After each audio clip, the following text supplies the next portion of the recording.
Hello everyone, hello.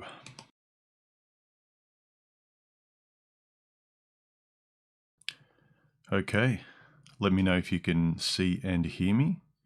It looks good on my end. I'm trying a new setup, as you can probably see. The look of it's very different.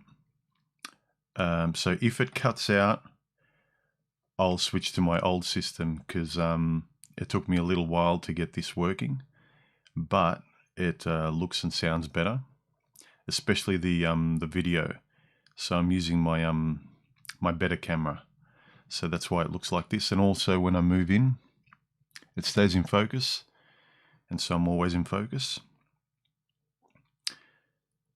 There's a few familiar faces.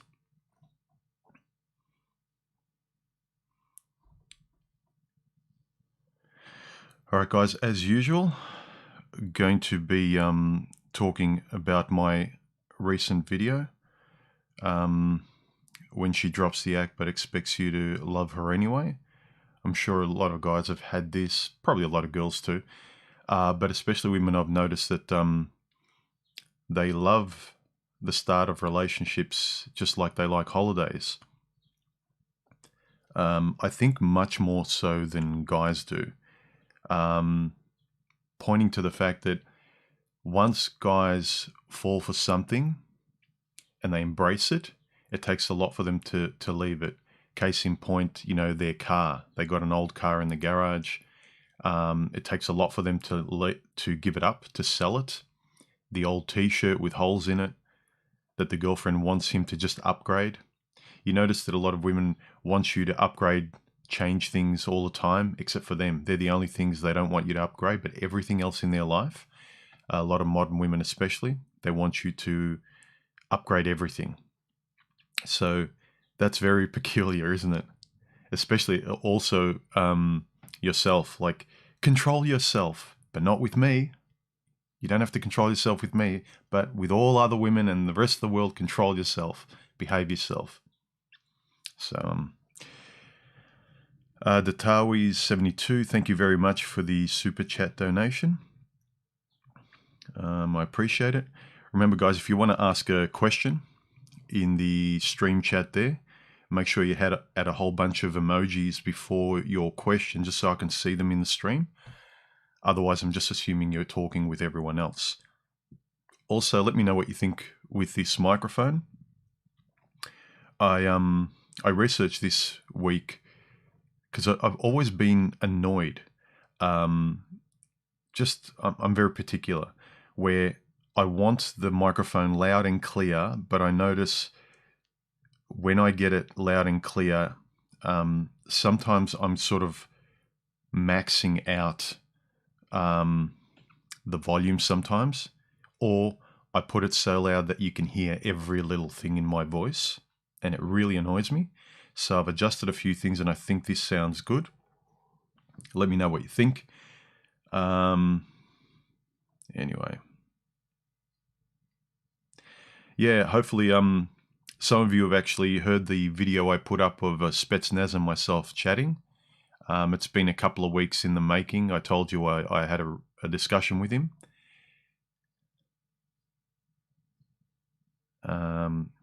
So yeah, the discussion between myself and Spetsnaz is finally up. Have a look in the on my chat channel.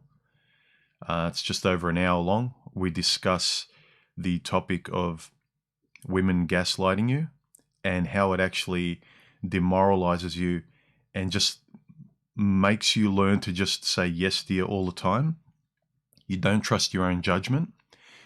And also how a lot of women don't, especially in relationships, they pretend to ask you a question, but they're not asking a question. They're actually asking, they're not asking, they're wanting you to respond a certain way. So the extreme, you know, do I look fat in this? They don't want you to be honest. Or when they ask you a question, men kind of guess, oh, well, I'll guess and answer the way she wants me to answer. And it's nothing to do with politeness. It's more so that you can't have your own opinion. Your individuality disappears. Like for me, I always found it a bit insulting where if someone asks me a question, I think they're honestly asking my opinion. But a lot of times in relationships, women aren't asking your opinion. As Spetsnaz and so many guys have said, they just want their opinion echoed back to them in a deeper voice. Sean says, the mic sounds like it has slightly less noise. That's actually good.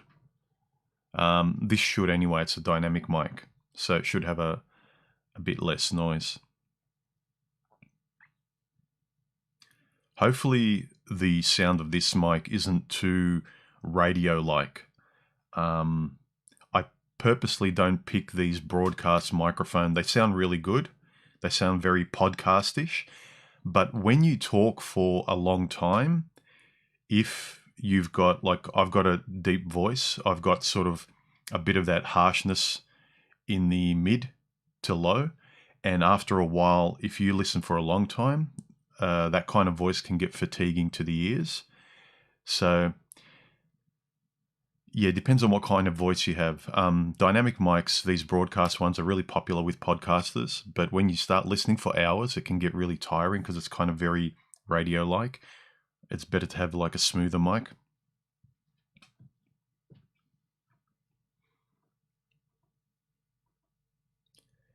Anyway, hey Donna, Fortis, a lot of familiar faces. We've got about 112 or so people at the moment.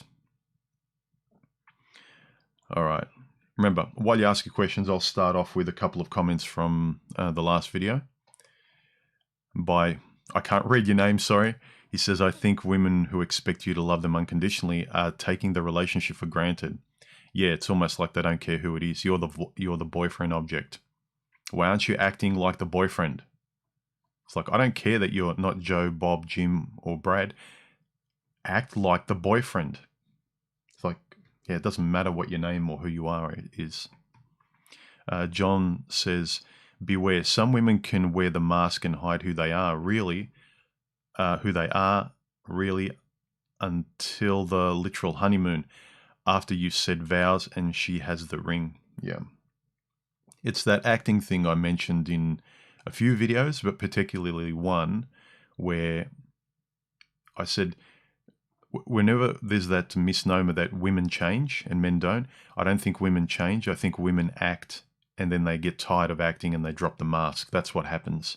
It's not that they change. So yeah, it's more the mask comes off than women suddenly change. Enigmatic Spirit says, there is a YouTube video, writings by Suzanne Hindmarsh on female nature, where an Aussie philosopher details how women change personality and lifestyle like they change their fashion style. Yeah, I believe this because when you look at how often women love changing and how they genuinely love the thing in the moment, like, oh, I want that pair of shoes, I want that pair of shoes. Or like a kid, like, Daddy, can I have the puppy? I swear if I get the puppy, I won't want anything else in my life. You get the puppy and next week it's like, I'm bored of it. Or they buy the pair of shoes that they said would be the last pair of shoes they want and it's the best pair of shoes ever. Next week it's like, no, I got them, I want another pair of shoes. So I think women are addicted to the dopamine of relationships, the chasing. You know, they always criticize men of like, oh, men just love the hunt. And then once they get the woman, then they're not as romantic. They're not kind of chasing you with flowers and stuff. Yeah, they've got you. They want to settle. They want to come out of the honeymoon period for it to be just normal and still like they are with their friends. You know, when you first watch The Matrix, you're not going to be as excited as the 5th time, but you're still going to love that movie. So obviously the first impression is going to wow you. And before any of you sort of say, yes, I have seen the trailer to the new Matrix, it doesn't look good. So yeah, women have this kind of holiday mode with relationships. And once the holiday's over, they just want to keep traveling. They want to go somewhere else. They either return home. For them is usually returning home and then planning for the next trip. So home for them is being independent. And then the relationship is another holiday. Whereas it's very different for a guy. Once the guy establishes trust, it takes a lot for him to get rid of friends or people he cares about, even things he cares about, like his car, things that mean something. There's a lot of sentimentality to a guy when he gets a thing he really loves or a person he really loves. It needs to make sense to him to get rid of it. The thing needs to betray him in a very real way, and even then it's really hard, it's heartbreaking. But for a woman, it's like, and then you add to that the fact that woman doesn't actually invest much into the relationship. She's passive. The guy asks her out. He needs to be funny. A woman's actually generally more insecure and shy, so she doesn't tend to say much, even if she is more talkative than most women. So a guy tends to be giving more animated, giving more of himself, more open. Otherwise, the relationship never happens. So a lot of guys can find themselves in a relationship where she basically says nothing.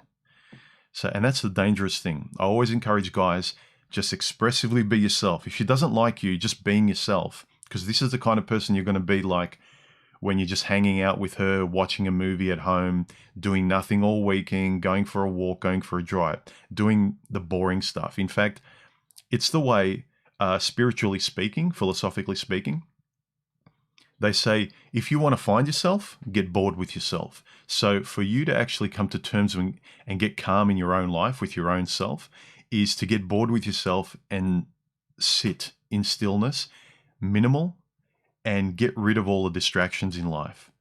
Like, get bored with yourself, you'll come to terms with yourself, and you'll be comfortable with yourself and secure with yourself. Similarly with a relationship, if she can't be bored with you and love being with you, then so there's no point being with her. So, yeah. Anyway, let me see if there were any more questions while I was blabbing there. Yeah, as Donna said, hit the like button, guys. It's free. It helps me out, and subscribe. Basically, YouTube wants you interacting with me. If you stay passive, if you just hit the bell and subscribe, don't assume you're going to stay subscribed, because if you're not at least commenting to videos, hitting the thumbs up, liking, if you're not actually interacting with my videos or channels, they assume you might be like a sock puppet account, like a fake account, or someone who subscribed who doesn't want to watch my videos, but just you haven't bothered like getting rid of old channels, so they get rid of channels for you, and that's because you're not interacting with them. I know it's dumb.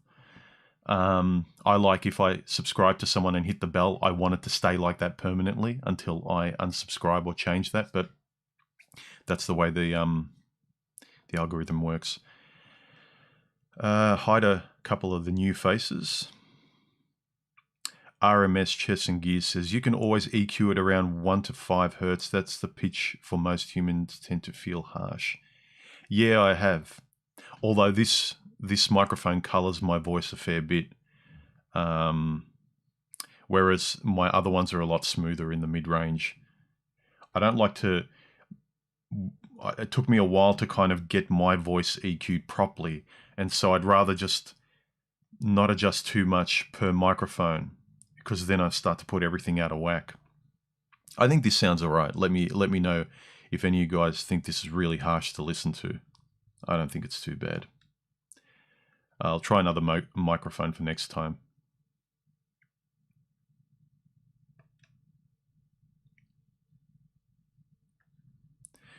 Another comment. Ivan said, she doesn't care if you love her, just as long as you treat her as you would someone you love. Yeah, that's interesting. She doesn't care if you love her. Just treat her like you would love her as a girlfriend. This is what I mean about, pay attention to when they actually don't care about anything to do with you. If they're not responding with reflecting on like, oh, I really love the way you X, Y, and Z. I really notice how you like this. I notice how you're different to my exes because you're more like this and that suits me. I like this. Like, they're very observant about your personality traits, who you are as a particular person. I think that's very telling. J.O. says, if you grew up with sisters, you'd see it coming. Yeah. I've got a sister and a brother, but I can imagine if you've been surrounded by women, like sisters, your mother, it would be very obvious.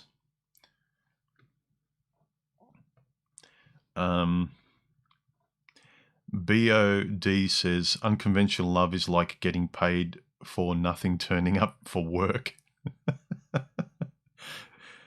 Yeah, pretty much. You're paying no one. Feral Male says, funny how the ladies don't like being treated as a girlfriend object. Yeah, they want you to... This is the funny thing. There's a lot of women who are nothing but their looks. And they keep complaining about, no one really sees me. Guys don't really appreciate anything other than my body or how I look. I'm sick and tired of it. But then there's nothing else there. They only like going out and doing all the superficial stuff anyway. They don't like, there's no conversation to be had. They don't have a rich inner world. There's no rich conversation. They don't have independent thought. When you just ask them about anything, they can't really come up with anything interesting. And they don't have to be geniuses, but you know what I mean? They want to be appreciated for more, but there's nothing there to appreciate. It's like, fine, I don't want to sleep with you. Talk. What do you mean? And you ask their opinion, and it's kind of like, I don't know, whatever. Or they give you one-line answers like everyone else would. So it's like, okay, if you're nothing but your looks, I'll treat you like nothing but your looks. Oh, guys just want to sleep with me. Well, all you give off is your looks and your body. So what do you expect? You give nothing else that a guy gets attracted to. You want to be more than your body, be more than your body. It's this kind of magical thinking that kind of amazes me sometimes.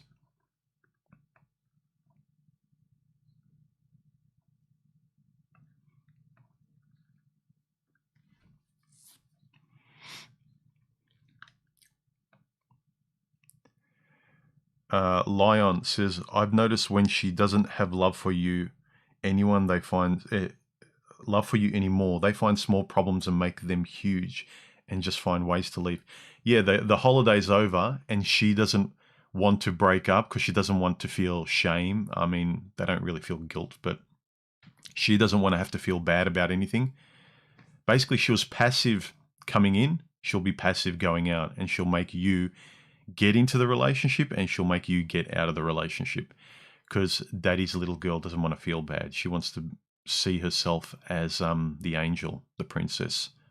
She wants to see herself as a great girlfriend, if not for you, for the next guy too. That's why, you know, the next relationship, when the guy asks what happened, it's like, oh no, he just got bored and he left, and it's like, yeah, but why? Oh, nothing. I was just perfect. No.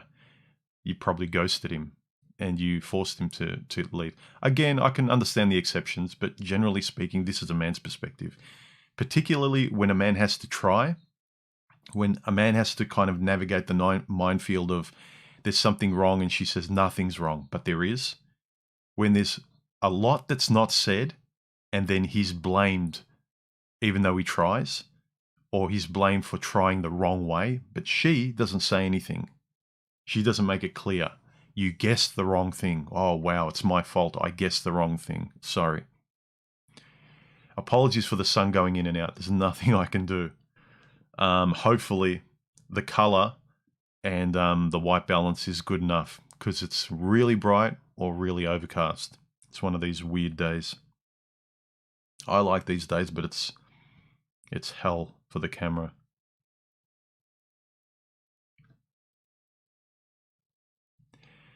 Nell says, the conversation that myself and Spetsnaz had, I encourage you to go listen to it. It's about an hour or so long on my chat channel.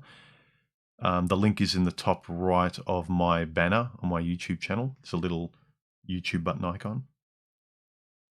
Spetsnaz and I, when we were talking, Anel says, I think Spetsnaz said, or I said, there are two people in a relationship. It's not only her. You have to stand up for your needs. Oh, Spetsnaz said this. You have to stand up for your needs and let her know they're just as important as her needs. How do you do this? Just constantly, when you're on your own, have small victories where you stand up for yourself with your friends, where it doesn't matter about anything. When they talk about like, oh, I like this, or I like that, I'm into this, don't be passive. Don't be passive on the small things. Inject your opinion. It doesn't need to be forceful. Then you'll get used to being able to inject it easily or much easier when you're with a woman. Because if you don't even inject your opinion, if you're very passive and you don't feel like you have the opinion to speak, when you're around friends and family where the topic is banal, where it's kind of like they're talking about, oh, I love chocolate, I love coffee, I love this, and you just sit there not saying anything, then imagine how hard it'll be for you when you're with a woman.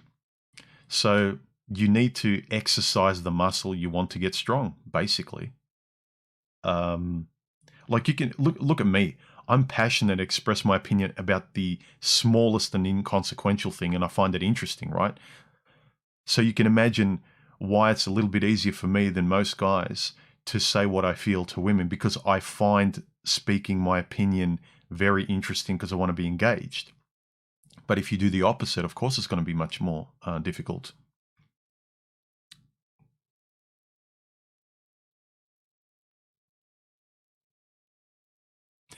Human dropping F-bombs. Yeah, I've got my bleep button, so I can say or I can mute the microphone or do what I want now.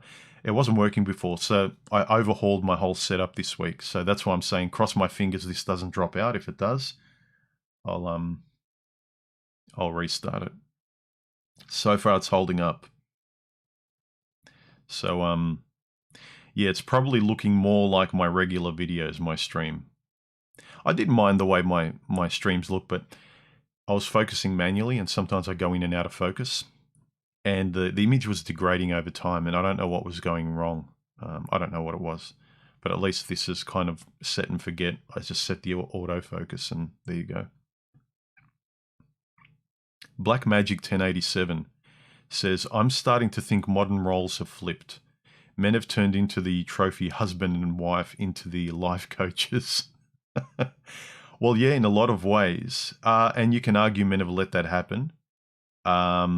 Because men are aspiring to be the most callous kind of men at the top of the pyramid now, which isn't a great thing to aspire to be, the powerful men in the world today, because they're very mechanical and they're very materialistic. They produce a lot of tech and technology and stuff, but they're not really a father figure. They're not a mentor. They're not like a human elder that you really want to learn from, I don't think.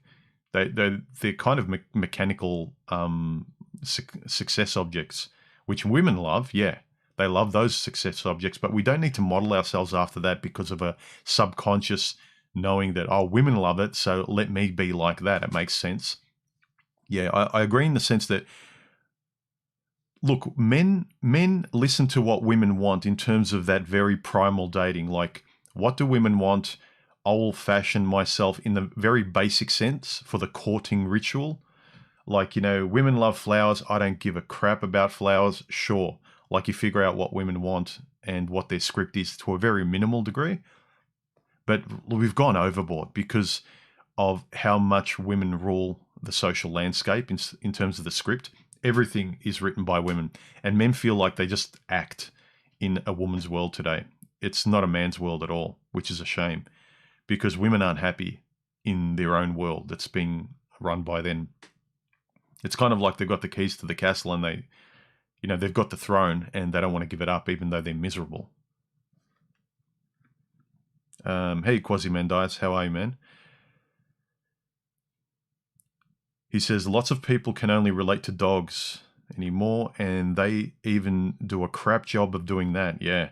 Look at people, the way they walk their dogs and how untrained their dogs are in public. Locking them up and basically interacting with them only when they feel like it. Exactly.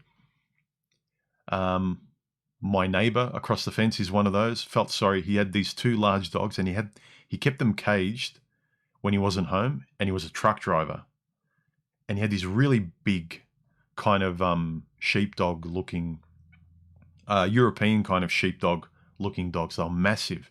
They look like black wolves, but they were like 2 times the size. They were huge. And I felt sorry for them. They were crying all day when he wasn't home. I called the council once, but I don't think anything was done. But he doesn't live there anymore. JJ said your chat with Spetsnaz was awesome. Thanks, man.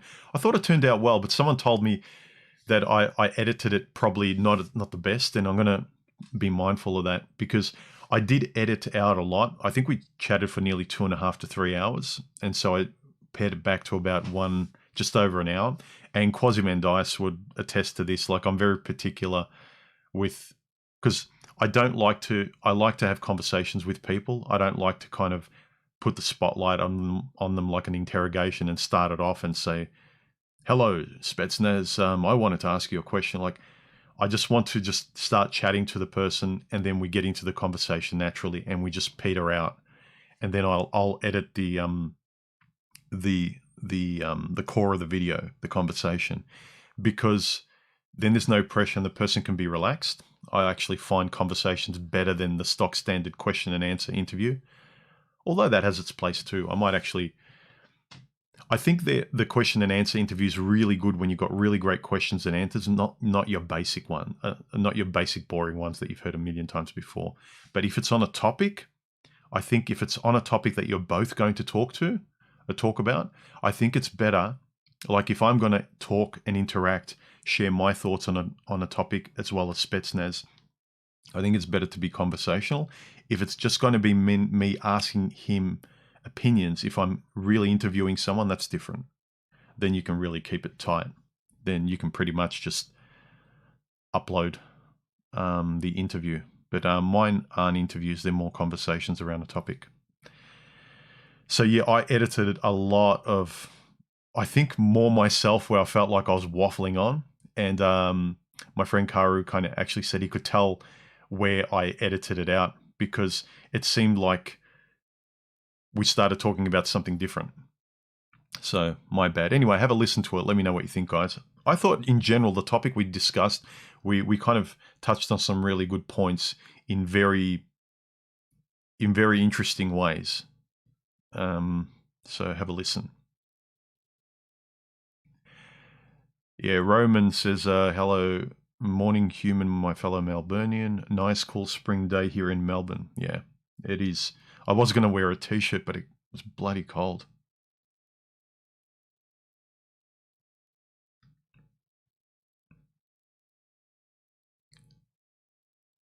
Richard says, where do I find the chat?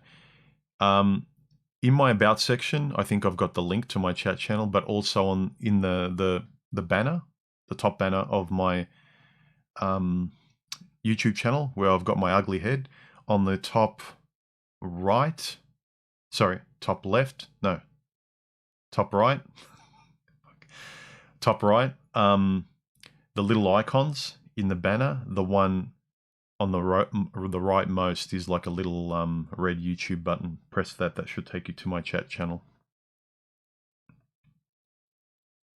Sean says, investment. In one Indian Genesis story, the man is represented as a hermit who's disinterested in status and positions during philosophy.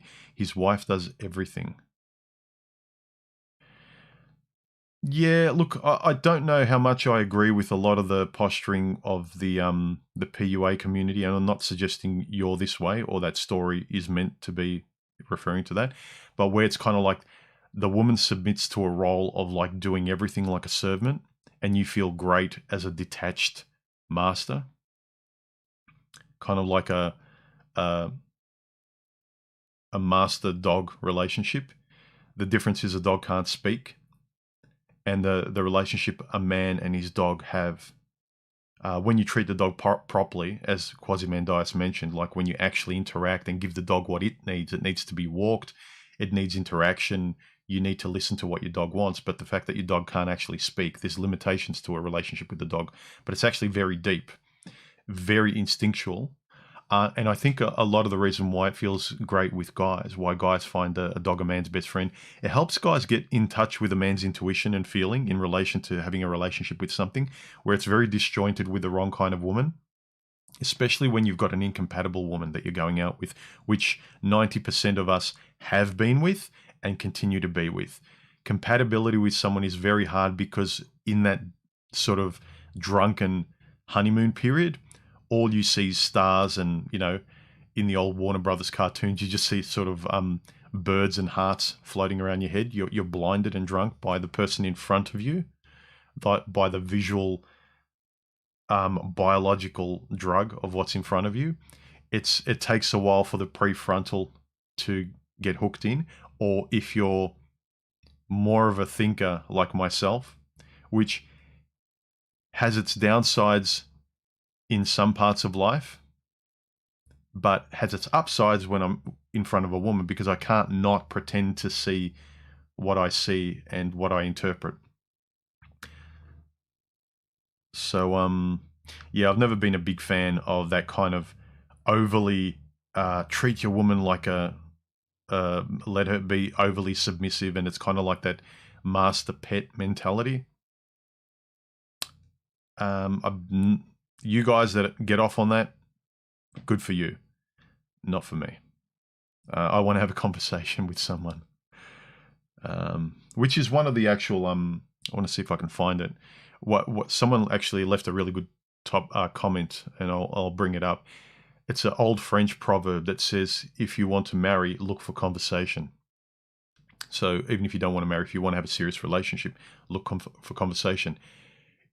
You're not going to have any foundation if you've got nothing to talk about, unless you're as empty as she is. Fair enough. If you're materialistic and you've got nothing to do, and you're an extrovert, you socialize, you don't spend any time at home, you don't read, all you do is go out, eat, idle chit chat, talk to strangers, you got no inner world, you got no rich inner world, you got no introspective world, then fine, find someone like you.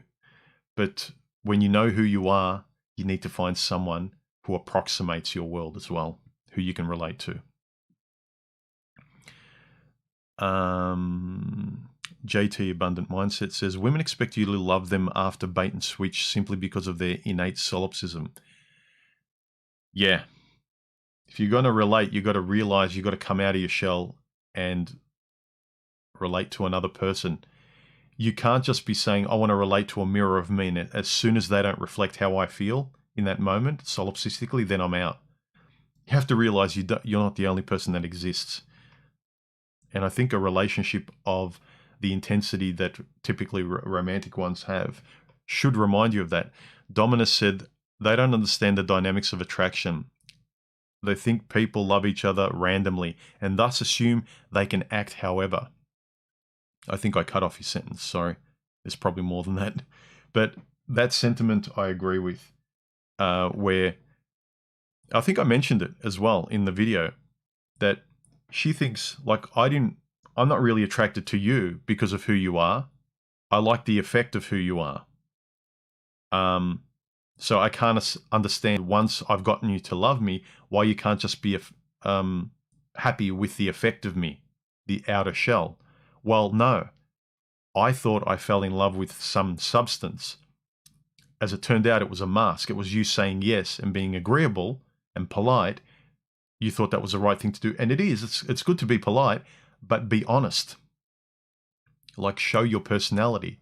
Don't just mirror me and then later on drop that mirror, drop the mask and say, well, why can't you just love this object of me? I just love the object of you. I don't really care about who you are.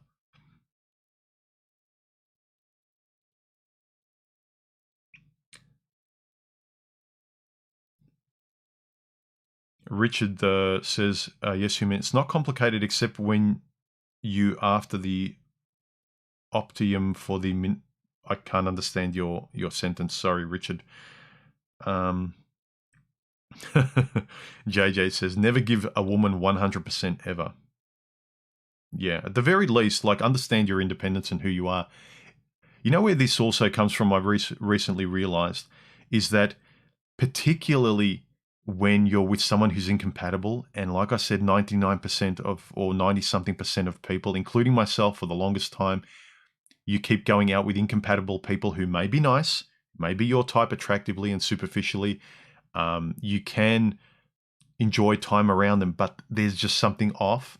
You walk on eggshells, you can't be yourself, you edit yourself, you have to compartmentalize yourself, you have to feel like you need time away. So definitely you need to reserve a large portion of yourself the more incompatible you are with the person. But I don't think it's a way to live, because you often need a lot of time away from the person. So you can't even hang out doing nothing. You want to do it away from the person. I think that's a lot to do with incompatibility. And the fact that men and women both are much more empty today. They don't have an inner world. They're very materialistic and superficial. There's no discussion. Intellect is kind of deteriorating from society. So there's no strings to connect men and women together, conversation. Even kind of, just imagine that, like just even a rich conversation where a woman can express, this is my world, I'm trying to get you to understand it. And a man can do that too. They're both so empty that they don't even care about the strings that can kind of form a bridge between their two worlds relationally. It's not looking good. I'm glad I'm not a young guy dating today. I mean, all you've got is swiping left and right, and that's about it. Whoa, that's a bit bright.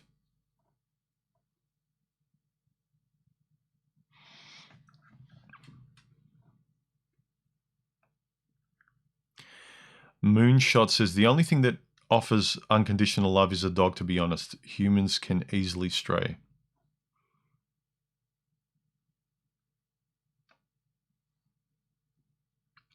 Yeah, but also, I think guys feel a lot of sympathy for a dog at the same time because they know how dependent a dog is of them.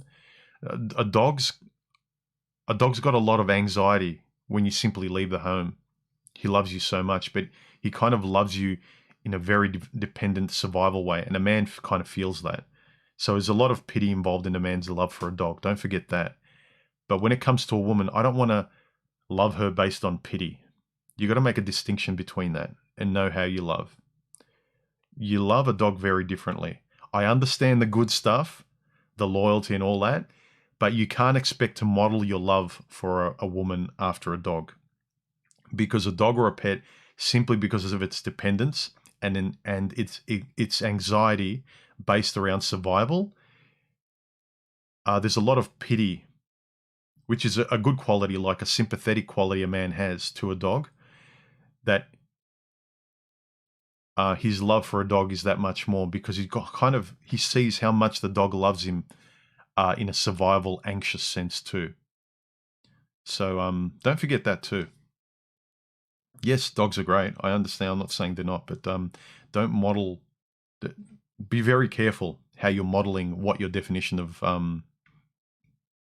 like romantic love is compared to bestial love. Plan B says, have you had any positive experiences with women? Yeah, a lot.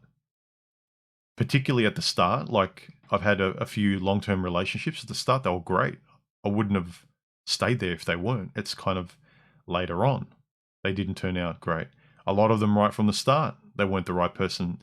A lot of them, I thought there may be potential when you're more naive and younger. It's kind of like, oh, they're different, but I'm attracted to them. And you want to find out what it is.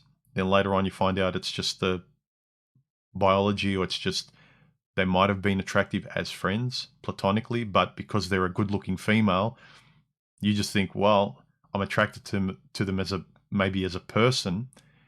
They're interesting, not necessarily as a friend, but you know what I mean? You kind of get to know yourself as time goes on. But yeah, I've had great experiences with exes.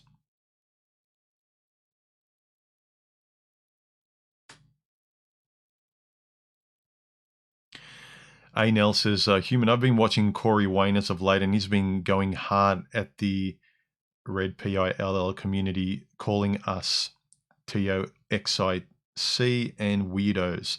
Is he upset that we're affecting his bottom line? I don't know. Look, most of the Red PILL community, like, I'm not a fan of either now. Like, it's morphed into, it's all pickup. It seems like that's all it's based on now.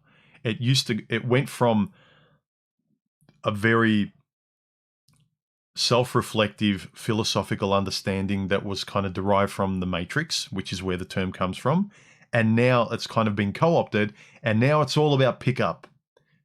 Red PILL is all about game and women and understanding women through that lens. It's like, since when was the primary focus women? It's understanding yourself, and women is your main sort of thing that you've got to understand through that, because a man's main filter through all of his shortcomings and vices and things that he wants to improve and get better at tends to be, like I said, if you can calibrate yourself in a healthy way in reference to women, a lot of things in life are much, much easier. I remember seeing Corey Wayne many years ago when he first came on the scene. From memory, he's just a dating coach.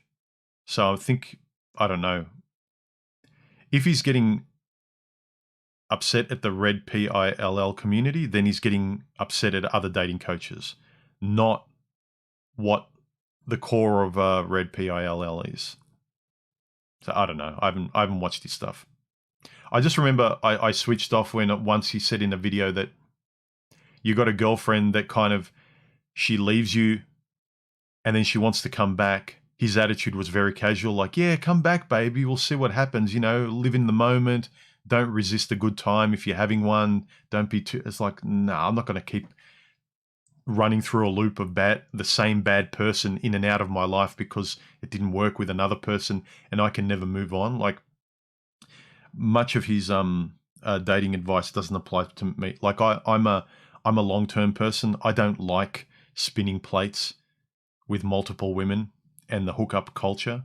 Whereas, I mean, I haven't watched Corey Wayne for years, so I don't know. But that's the last thing I remember getting that vibe from him as a dating coach. He was primarily a dating coach, and it was all about spinning plates and, yeah, being solid as a guy, but in relation heavily, exclusively as a kind of pickup, spinning plates kind of guy, which it's not for me.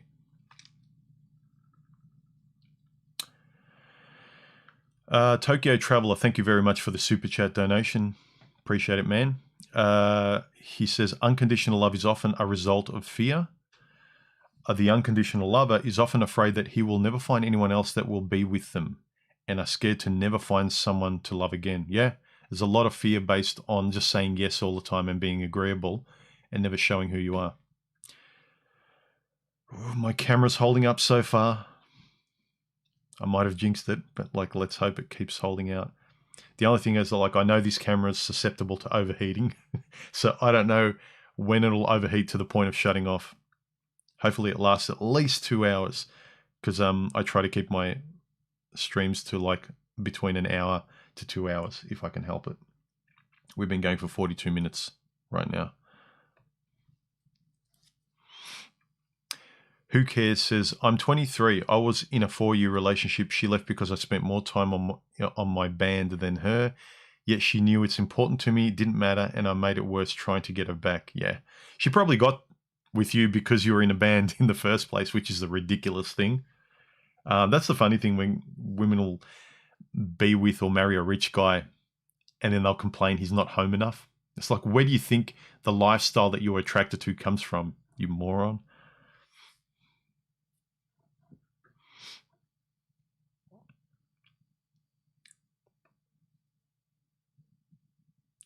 Look, some of these comments are a bit too convenient. Like Spec Ops, he says, not all tigers are the same, but we still keep them in cages. Yeah. All women are tigers if you don't stand up for boundaries and you're pretty passive and you don't speak up and you're just agreeable because you want to get her in bed. But if you have limits to what you'll allow to come into your life or in your bedroom, no matter how hot they are, then it's different. So you got to, it's not just one rule for everyone. You have to be responsible. If you're not going to be responsible, yeah, be a monk, you'll be safe. Or get a doll, you'll be safe. Cross Stuff, thank you for the super chat donation. I appreciate it. Hit the like button and subscribe, guys. It helps me out and shows that YouTube that you're still interacting with my channel. So you will stay subscribed. Remember, if you want to ask a question, make sure you add a whole bunch of emojis, like a couple of the people you might notice are doing right before their question. Who Cares says, do you believe meeting in the middle works? Or is it okay to put up a firm no or simply of your boundaries. I don't believe in a compromise in terms of you want a red car, she wants a pink car. Sorry, you want a blue car, she wants a pink car, and you both end up getting a green one or a purple one or something, and neither of you are happy. I don't believe in either of you. I don't believe in like, well, if I'm going to experience pain, you're going to experience pain. For me, it's like a rational give and take. Who's the thing for that you're making a judgment about? If it's her car, give your opinion, help, but it's her decision in the end. You could be giving objective advice, but if she wants to ignore you, say, fine, get it if you want, but I'm telling you it's not reliable. If it breaks down, don't expect me to help you or keep fixing the car. You're on your own. And so she has to be responsible for that because it's her decision. So again, it's like, it's who's the decision for? I forgot my coffee. I've probably been talking like I've been drinking coffee though.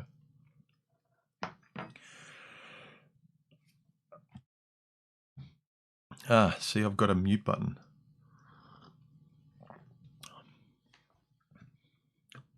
So I don't believe in compromise where you both give up something of value. I believe in a rational give and take, a comfortable give and take, but not where you have to submit to something foundational that's important to you. So say your number one thing is you're into your car, and your girlfriend or your wife say, just get rid of your car. You have to make a decision what's more important because you know that your car isn't just a frivolous thing. But in terms of compromise, like you can't just watch your action movies all the time and expect her to watch them with you, but you refuse to watch any of her romantic movies. You need to be fair. So there's fairness in that kind of compromise, I agree, but not compromise what foundationally makes you. That's what I mean about incompatibility. Make sure you get with someone where they never make you compromise your foundational values or go past your boundaries if you want to look at it that way. Mr. Steelio Blocks, thank you for the super chat donation. He says, I'm in college again at 37 in the trades and man, it's hard to relate to the younger generation. Yeah, tell me about it. Social media destroyed society. Women at school are just, I can't even begin. What's your Snapchat? What's your Instagram? Yeah, I know. They relate through social media. DM me. Like they have their head down. Like just the social life is all driven through looking down at this stupid thing. No wonder when you go on dates. Like I'd imagine if I was going on dates today, the more and more I went on dates, I noticed this, that I felt odd in a sense that I was almost intimidating to the women in front of me, and they told me I was different to other guys, and I'm thinking like, why? Because I talk, because I'm looking at you and talking. I actually felt really that was a sense, like we're so used to more and more hiding here and feeling confident because we can talk through this stupid funnel, this safe funnel, that this exposure, this courage to just simply talk to another human being face to face and being able to articulate your feelings and your thoughts is somehow like, you know, you're a social Elon Musk or something. And I kind of felt it the last few times when I remember dating, where it's like, I know I'm just an average guy, but I'm just confident enough to actually talk about what I'm interested in. And to them, it's like, I could tell they were kind of intimidated by that. And yes, I realize women are generally passive, but as time went on, I noticed it was more and more with women. It's kind of like, I notice how people are deadening their personality and getting more and more insecure in just being able to just talk and express an opinion and let themselves out. Yeah, no wonder you can't find anyone because you keep hiding yourself. What is there that anyone can see to be attracted to? I'll tell you what, just how you look and your push-up bra and a guy with his car and his expensive suit. That's the only way people relate now, superficially. So of course nothing's going to last because there's thousands of people that approximate how hot the chick is, or with a guy, there's a lot of guys that approximate the wealth of a guy. So you don't have to be an individual. No wonder you can't find anyone to love because there's nothing to love.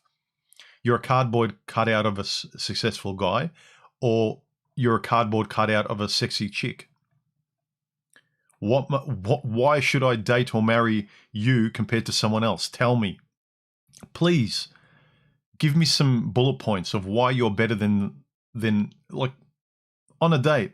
What makes you special?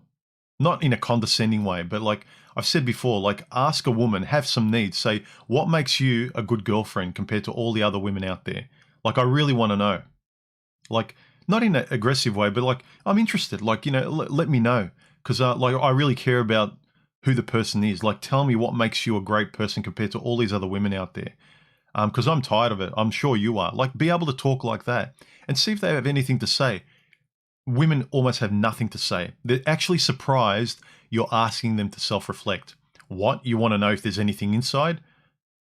And they look inside and there's nothing.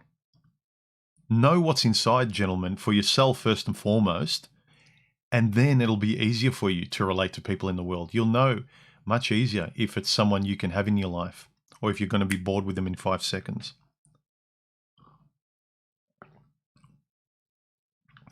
Smash the like button, guys, as Ted1775 said. Who cares says, human, I believe meeting girls was a lot easier in high school and college-like environments. It was one big unit. I believe it's harder to socialize out there. It's like a mass of tiny tribes. Yeah, it's a big Borg mindset that lives in here. I said before that back before, it's not before the internet, before social media style dating, like the Facebook, post-Facebook type swipe dating, before app dating. Before it used to be more online dating, it used to be websites that you go to. So it's still kind of more, it still was a bit dead, but it was more like just reading a resume before you went out and actually met people. People are just kind of rotating and feeling good here by dopamine hits. They don't necessarily want to meet. And a lot of girls just want to feel good, and they're waiting for Giga Chad to come. And even if he does, they might not even go out with him. So they're just like the dopamine fix of swiping right and being swiped right on. So it's like a car in the parking lot, just liking people coming up to them all the time and telling the car how wonderful it is, and sitting inside and say, oh, I want to buy this, and no one can actually buy the car. Everyone's being put on hold. I get the impression a lot of women just love the dating ambience, not really wanting anyone. That's kind of settling. That's boring. And no one wants to settle. You want to be out there in the exciting world. If you settle, it's kind of a dead life, just sitting on the couch watching movies and talking to each other. That's boring. Then you have to give this bull crap up, and then you can't date anymore, and you're giving away a lot of your social environment. Think about it. You give up your social environment, you have to replace your social environment with your intimate partner. If you've grown up with having hundreds of thousands of intimate partners rotating on this thing, and I mean intimate by your Instagram feeds, like you're friends with celebrities, pseudo friends with celebrities, you're interacting with so many apps and things. When you're with someone, you have to jettison the majority of that. You have to spend your time with the person. You have to intimately interact with them more than you intimately react with this thing. So think about that, how hard it is today. Yeah, that's why I found it harder as I got older. And also, like, I knew what dating was, so I can compare it to something. So I think it's hard in different ways for this generation, because they've got nothing to compare it to. So I think it's mentally a lot harder because there's nothing to calibrate it to. Yeah, as JJ says, the term "it's a man's world" is an apex fallacy. It may have been more true when that song came out, "It's a Man's World," but it's completely not true now. Women run the social script. Men might run the dead mechanical world, because that's what we're interested in. But when they say, because we run the production of things and the money that's created through production, because we're more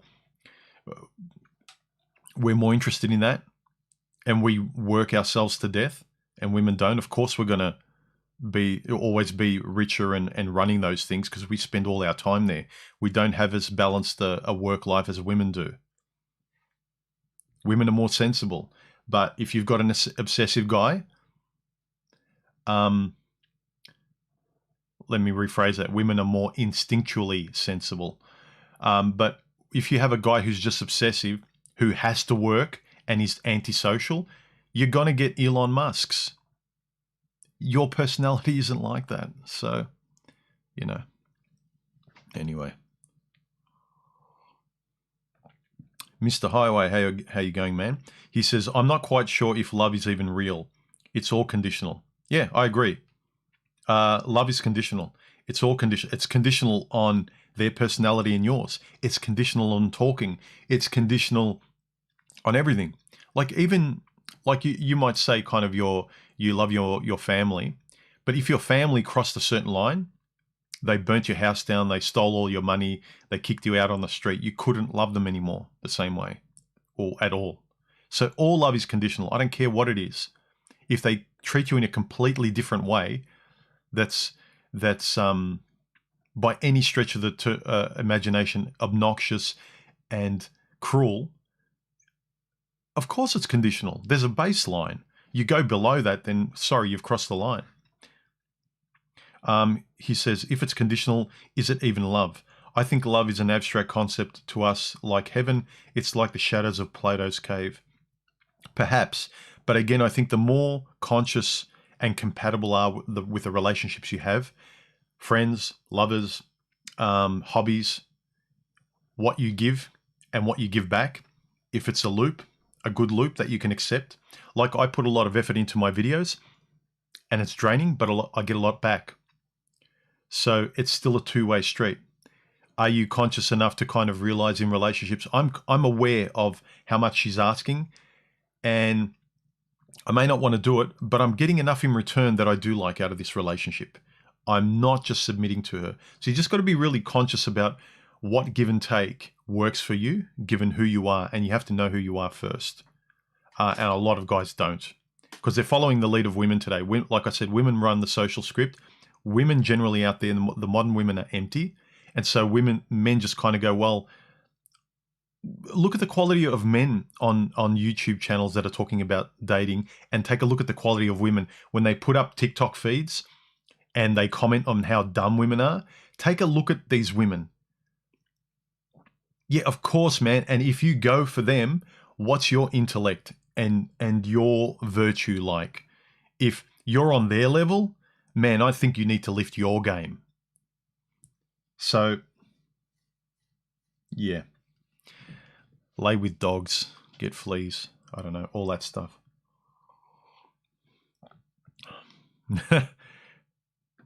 Ted 1775, great t-shirt. Love the shade of green. That's too green. See the everything's gone really green now, or teal, because the clouds have gone overhead. This filter's got is very. I like this filter when the colors are balanced, when the white balance is working well. When I make my normal videos, I set the lighting up so the white balance is right, but I'm just relying on sunlight. So now it's better because there's a good balance of light and shadow, and the color cast is good. But yeah, this is a typical color cast I use over my videos, but here it goes from real extreme teal to real extreme bright.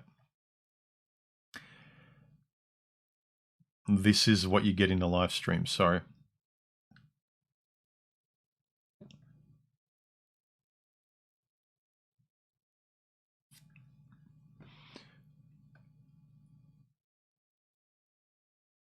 Oh, the stream jumped a bit. Sorry if I've missed any people's super chats, but I appreciate them.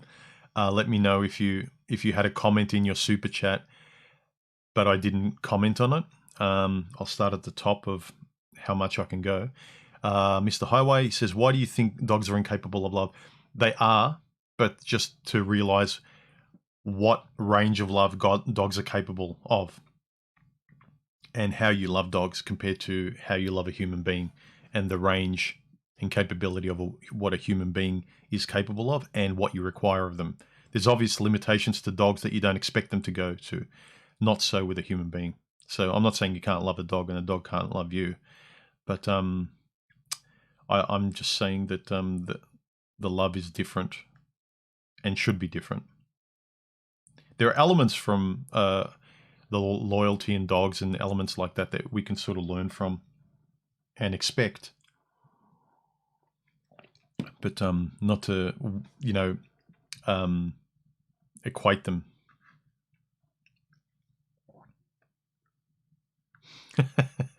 Fortis King says, I love food and old movies like Bloodsport. Yeah, Bloodsport's an awesome movie.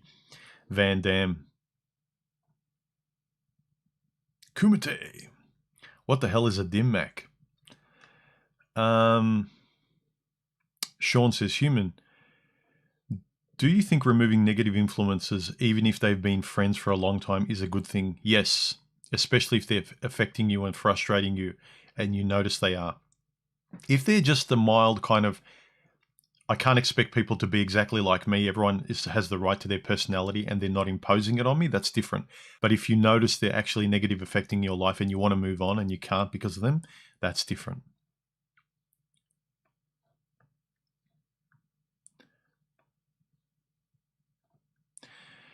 Lion says, with the topic of love, how difficult is it nowadays with relationships? How does one stay positive and hopeful?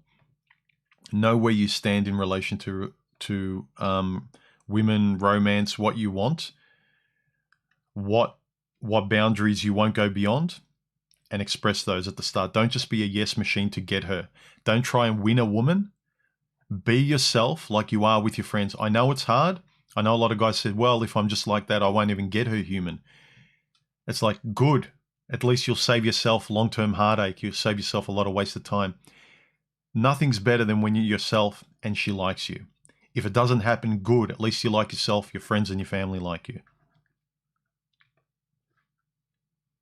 Nothing beats, look, if you be yourself the way you are with your family and friends, those people you know you can have relationships with, it just makes rational sense that you know the relationship's more real if you can actually be that person with a chick that you want to have a romantic relationship with. It actually makes logical sense. But if you have to act differently, you have to put on the mask and get on stage and be Romeo, then you know that's not real. You're living an act, and then you need time away to be with friends and family. So you need to live two split lives.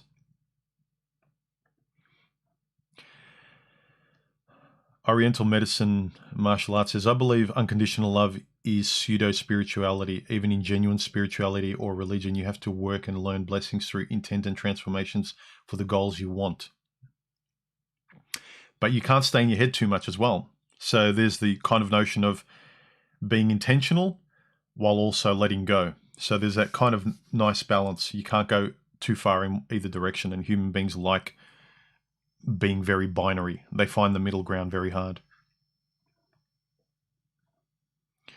Feral Male says, if you know the enemy and know yourself, you need not fear the result of 100 battles.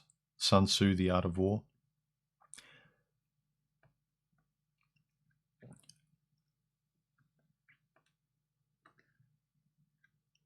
Ted1775 says, human, what is your view of Jocko Willing and the philosophy of extreme ownership?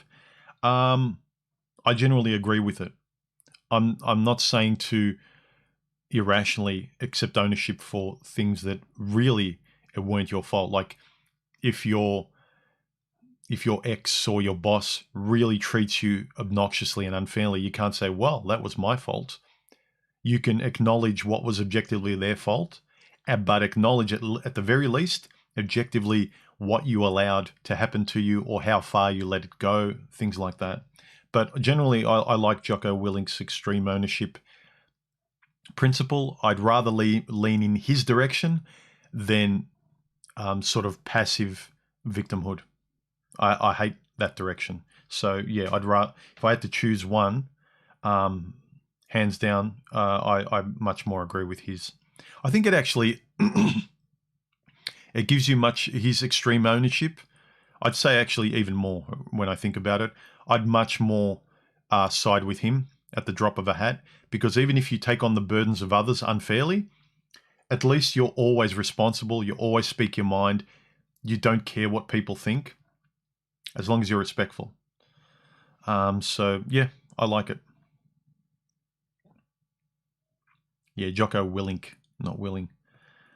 Nell Human Kevin Samuel says dating is stupid because you should know what you're looking for within 6 months to get married. I disagreed with him. Do you think dating is stupid?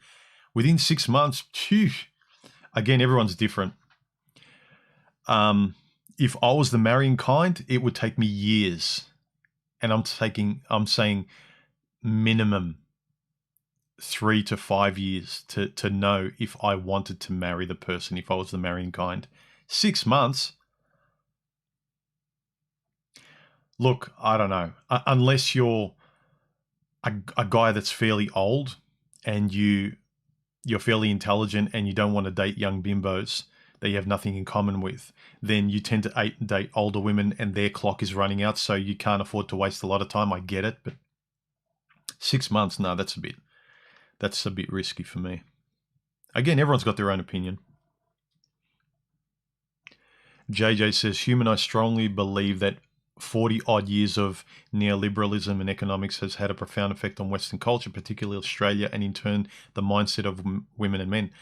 I agree, 100%. We live through social media and consumerism while pretending we can live in deep ways with people through that. Like, I have fun shopping, buying stuff, and there's a distant safety in cars and superficial hookups. Somehow I can inject meaning in, I can find meaning in there. You can't. Like if you want water, if you're thirsty for clean water, no matter how fun soft drinks are, you get something very different from them. No matter how much soft drinks you consume and say, well, they've got water in them, they're two very different things. You're not going to find the same result.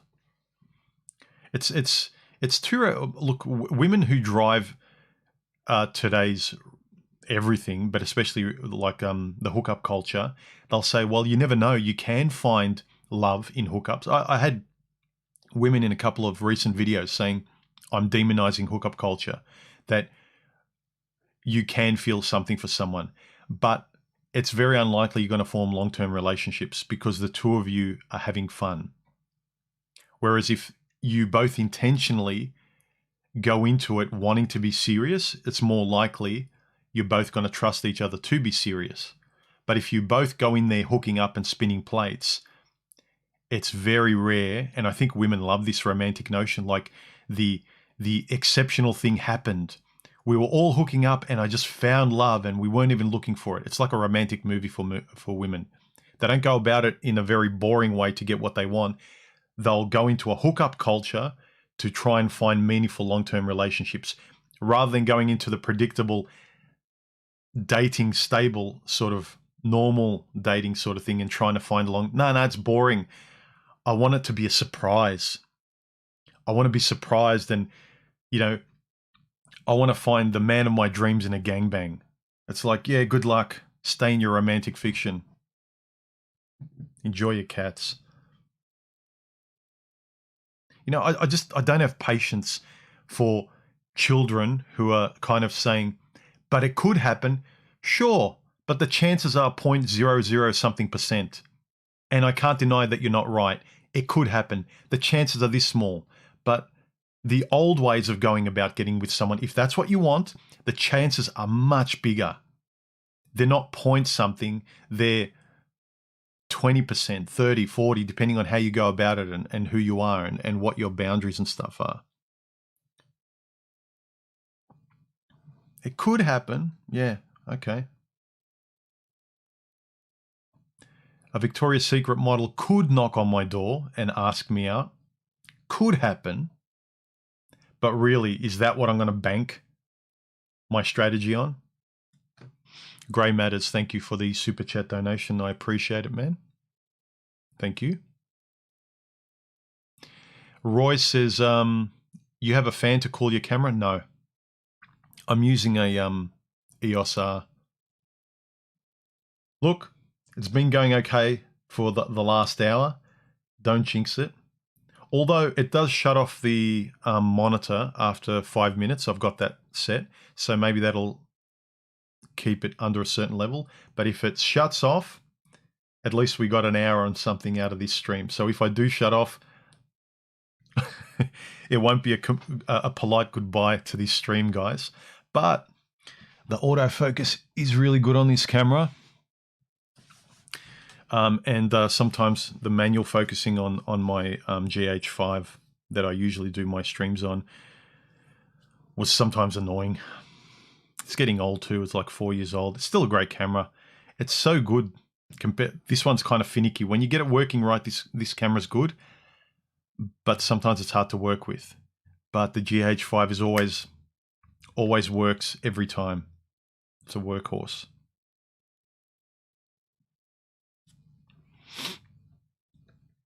All right.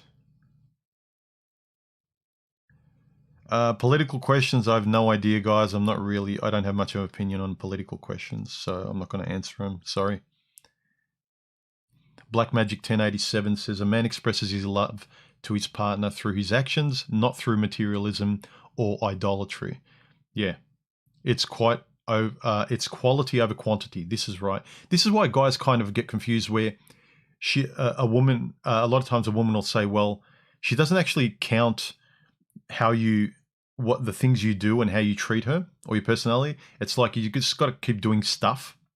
The quality of what you give to a relationship isn't as good as the quantity of stuff and dinners and traveling and trips and stuff like that. Showering someone with gifts minimizes its authenticity. Yeah, I agree. So like if you set the baseline in a relationship with stuff and superficiality, then especially if she's a superficial person, she's gonna love you for that. But if you're just yourself and you make it apparent that you're not about that stuff and how you express, if she likes you just for who you are and doesn't expect you to be materialistically more and loves that baseline of your minimalist quality, they're the kind of things I talk about. Not trying to impress her materialistically. What's the point? Do you do that with your friends and family? No. Then don't do it with your romantic partners, because if you do, you're going to have two different relationships. You're going to have this superficial materialistic one that you need to adopt when you're with her, and God forbid your kids if you have them with her. And then you're going to have this quality-based one, a natural human one with your friends and family, and you need to separate yourself between the two.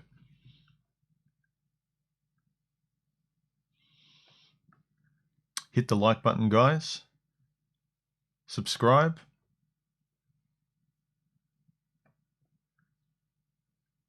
Coiled Steel. Your video, Older Women, the Expiry Lottery Ticket, still good. Coiled Steel, you just seem to love that video for some reason. I don't know why. You just stay on that video. I don't know why you love it so much.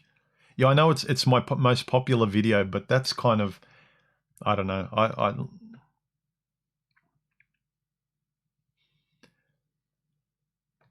And also I keep telling you, stop arguing with women under that video. You're going to force the video to get banned, not by me, but because you're going to cause bad blood in the comment section. Just telling you. Your favorite toy will probably disappear.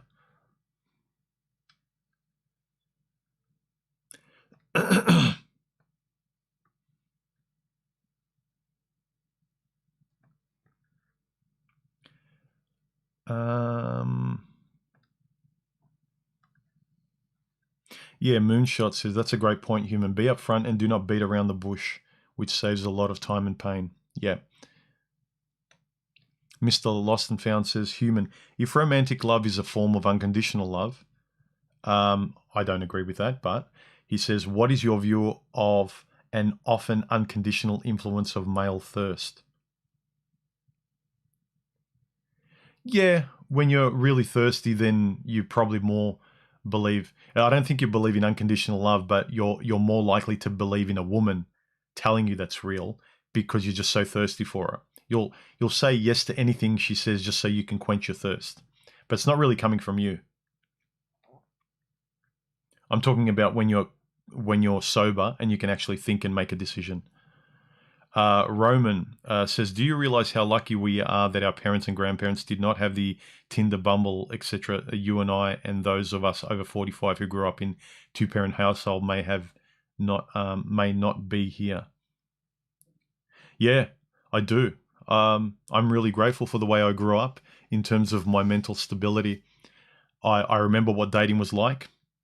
I remember what really like going out with the guys, meeting a group of girls, talking to one of those girls and realizing that they liked you and you liked them and really locking into them and noticing that because you're in a group of guys and girls, they know who you're interested in and her girlfriends know who she's interested in.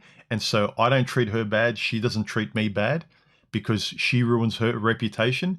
If she just treats guys bad or sleeps around, I ruin my reputation if I treat women like trash. So it's very respectable and you have to treat people well, and you're very intentional about how you get together with people, whereas now it's very impersonal.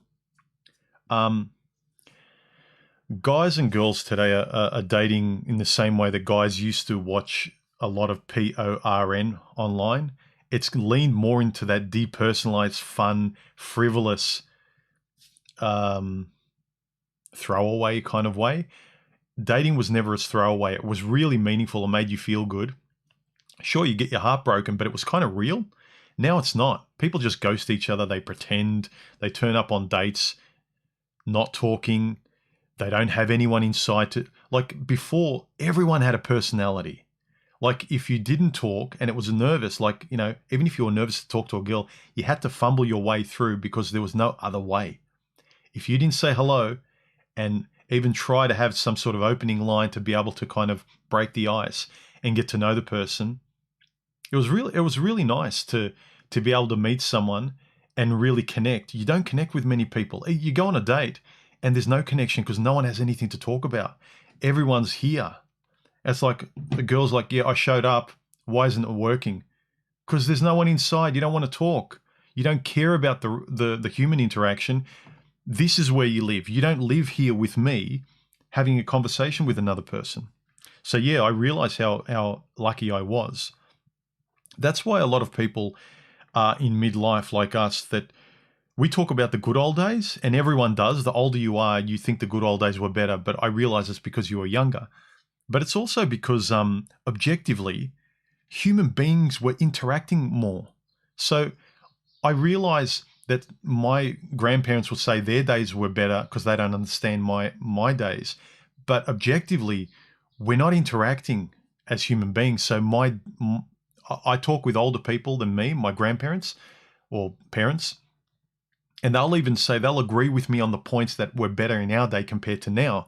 Whereas people of today's generation, they can't justify that their days are better. They're going through a lot of issues where they're disappointed, frustrated, that we never went through. I agree. It was easier, much better. Even the movies were a lot more fun. They didn't have all this woke BS. You could laugh at yourself. You could make a joke without offending someone. You could express yourself. People had a sense of humor. Life was more aspirational. If there was a guy who was better than you, you acknowledged it. There were good standards. You wanted to be a better guy. A woman wanted to be a better woman. She could actually see which woman was successful in life, both with men and in and of herself as an independent woman, and you could model yourself. Now it's just a race to the bottom. Let's all just hook up and be as animalistic as we can be. And that's our standard. It's like, yeah, good luck. It's like women sort of like aim their standards to that of a stripper, and a guy aims his standard to that of like some pimp. Yeah, great. Could see a lot of great literature and science and civilization pushing itself forward with the quality of men and women today. Feral Male says women have always run the social sphere. Yeah, but within the bounds of there was more a sense where where they shut their mouths and where they let men take over, and other women would help them sort of like, you know, kind of know their place within a range, and men as well. They wouldn't interfere with women. Women wouldn't interfere with men, but now everyone's intruding and trying to dominate and compete. And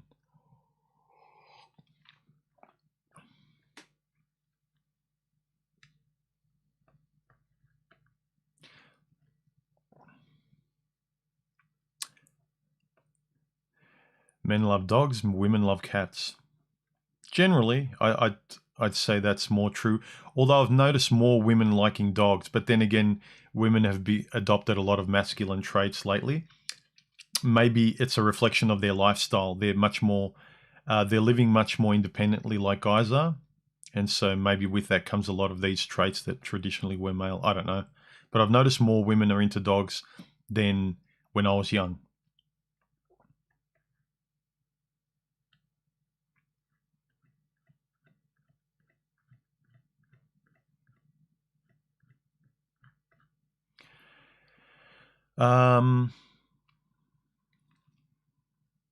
Ted1775 said, how should we respond when women talk about the patriarchy? I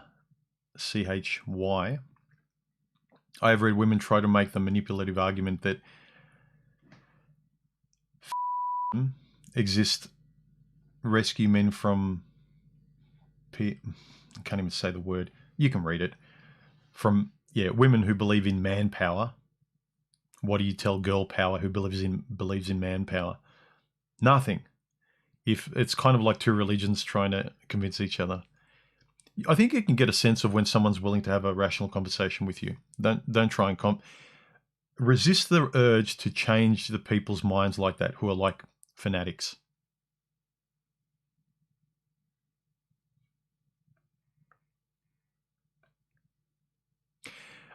AV, thank you very much for the super chat donation. I appreciate it, man. His comment is, thanks, human. We live in times that will be significant 1,000 years from now. At this point, humans changed how they related. Yeah, I agree. This is a massive turning point. Simply because the foundation of society is always how men and women got along, how they didn't interfere, and how they didn't compete. They cooperated. But now we're becoming more and more enemies and separated. We're competing with each other, while at the same time trying to satisfy the very biological, innate drives where you're alone at home and you don't know why you feel bad in your world, why the ambience of your world feels grey. I'm not saying you need to get married, have kids, or have a relationship, but the fact that we don't relate, and even in these times where we're locked away from the world, it really shows you how when we're not relating, life tends to be a lot worse for the majority of people out there. He says the anthropologists will watch your videos if Google doesn't erase you. I think they'll watch videos better than mine, I think. But yeah, they'll be watching a lot of content and what people went through, and they'll be describing the trajectory.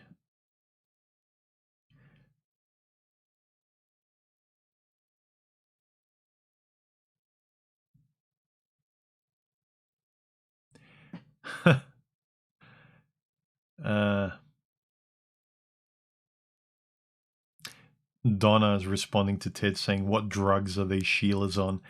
I think you're not one of the majority of women, Donna. The fact that you use the word Sheilas, most women would be offended by people using. It's almost derogatory. It's a little bit offensive than calling women chicks or broads.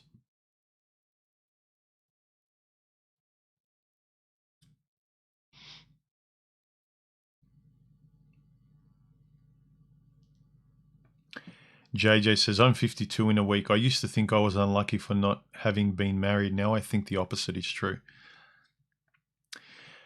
Yeah, marriage is a young person's game, as it should be. But in society today, it's no person's game, especially if you're a guy with like a good head on your shoulders. The chances of you getting married with a sensible woman and you knowing what you want and standing up for it is very, very low.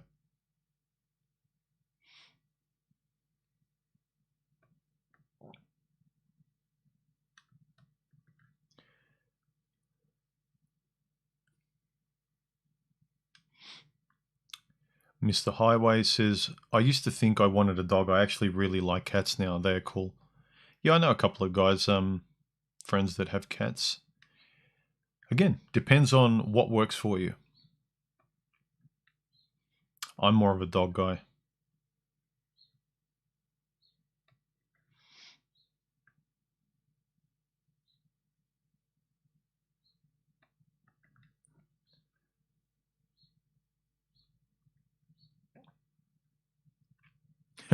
Donna says marriage is a scam.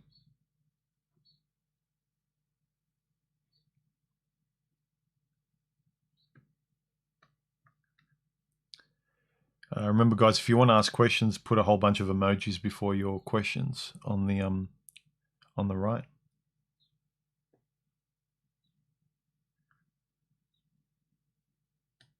Who cares says, my friend deleted all his social media. The girls he tries to ask him for types of accounts are shocked that he doesn't have any. He says it's easy. Those who like him actually call or text. Yeah. I've noticed that when I call friends just to say hello, they're kind of surprised. They think, what's wrong? It's like, I just called to say hello. So people actually, I think they only talk to each other when something's wrong. Even then they don't. Mr. Highway says, I wish I knew about cameras. Why do you wish you knew about them? You don't need to know about anything you're not interested in. Unless you actually want to do something with cameras, I suppose.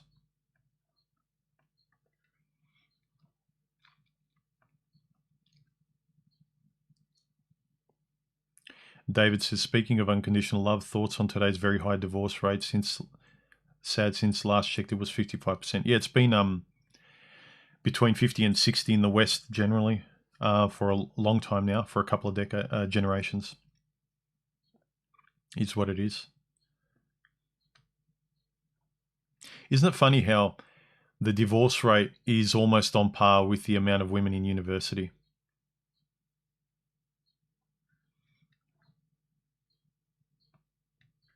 It's always interesting which stats correlate.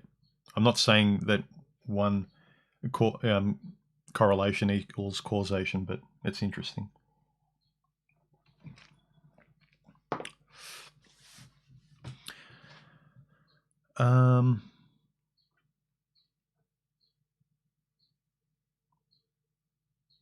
Metal Botanist says, do you have any advice on quitting PORN? Yeah.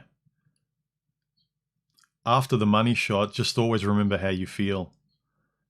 It just kind of, the realization of the time wasted and how pointless and meaningless. It doesn't give back to you. It just depletes you. Like a bad relationship with a woman. My hobbies, I put in effort and they give back to me. If you get nothing back for your effort or the time put in, like really kind of, how often are you going to sort of just throw your time and effort away? I don't know. Each person comes to it on their own. I can't tell you how. I think I've got a very big self-preservation, don't tell me what to do, I don't like wasting my time kind of mode. I've got a very big thing of that in me. So whatever way you can do it, man, if you don't, you're already conscious enough to know that you don't like it.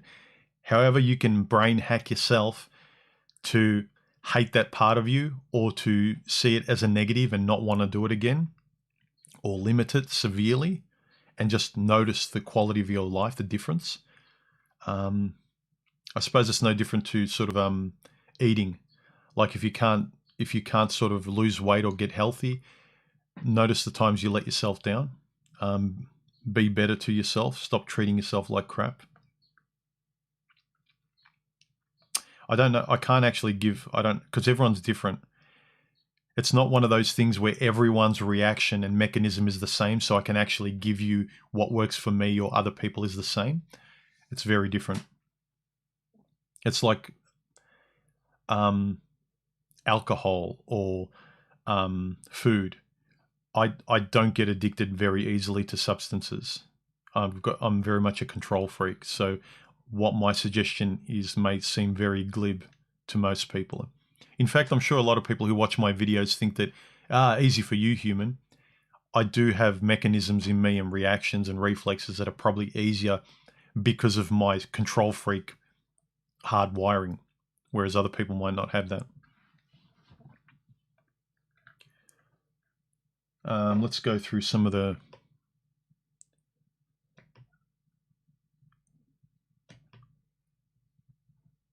This was funny. Cinzas said to the video, "This is a masterpiece, and I'm drunk." I thought that was funny. MN1 said, "How do you deal with an unaccountable sociopath?" Yeah. The modern women today who expect unconditional love, and they're unaccountable. They drop the mask, they change, but they expect you to still love them in the same way.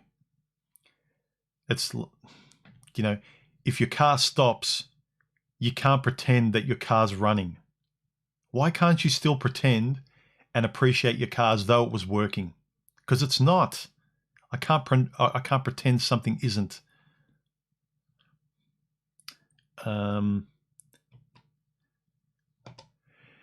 I see Fubar says, one of the biggest biggies for men in relations with women is having a recreational companion. It is important to get beyond the initial stages of relations and retain some gravitas as to the other person. Pay attention as to the who, what, why of this individual. Yes, pay attention to their personality, their virtues and everything. First in yourself, and then you've got that antenna up for the other person because you want that compatibility. The French have an adage, you marry for the conversation. Yeah, this is what I was mentioning before. If you want anything meaningful, make sure you can have a conversation. Make sure there's an inner world.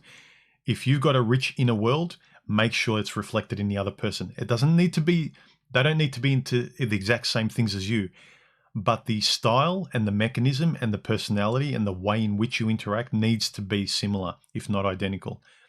Yeah, so you marry for the conversation. It is far better to take the extra time to suss the other out through the experience of a multitude of situations with this other rather than bond with a mistake that will only end with disaster. Yeah, don't bond with superficial animal lust. Look, try and get past it. There's no discounting the initial lust factor, but want the honeymoon, the drunken, attractive phase to settle very quickly so you can actually see beyond it and see the character of a person if there is one, and if that's what you want. The other is enemy territory until proven beyond a doubt. Peaceful in, The other is enemy territory until proven beyond a doubt. Peaceful in word and act. And even then, we can be fooled if due diligence is not done. Yes. Remember, people can lie and be avoidant, and even if you're paying attention, they can tell you what you want to hear, but how do you know? As Hemingway said, the only way to trust someone is to trust them. There's no other way because you can't get into their head. And some people are very good liars, and they may not know they're lying. They just might seem like they might be being kind. I'm just telling them, I'm not telling the truth, but I'm being kind. No, you're telling a lie. You're presenting yourself in a false way. And he continues, just as you would if entertaining a business deal with a buddy. Yeah. If you don't do your due diligence with a person, like a business transaction, especially at the start, you like them, but try and be a bit dispassionate or hold them at arm's length, because you rationally, if you value them, if you value the person emotionally, because you value them, you don't want to rush it, because if it means anything, it will mean the most if you do hold them at arm's length until you can get to know them.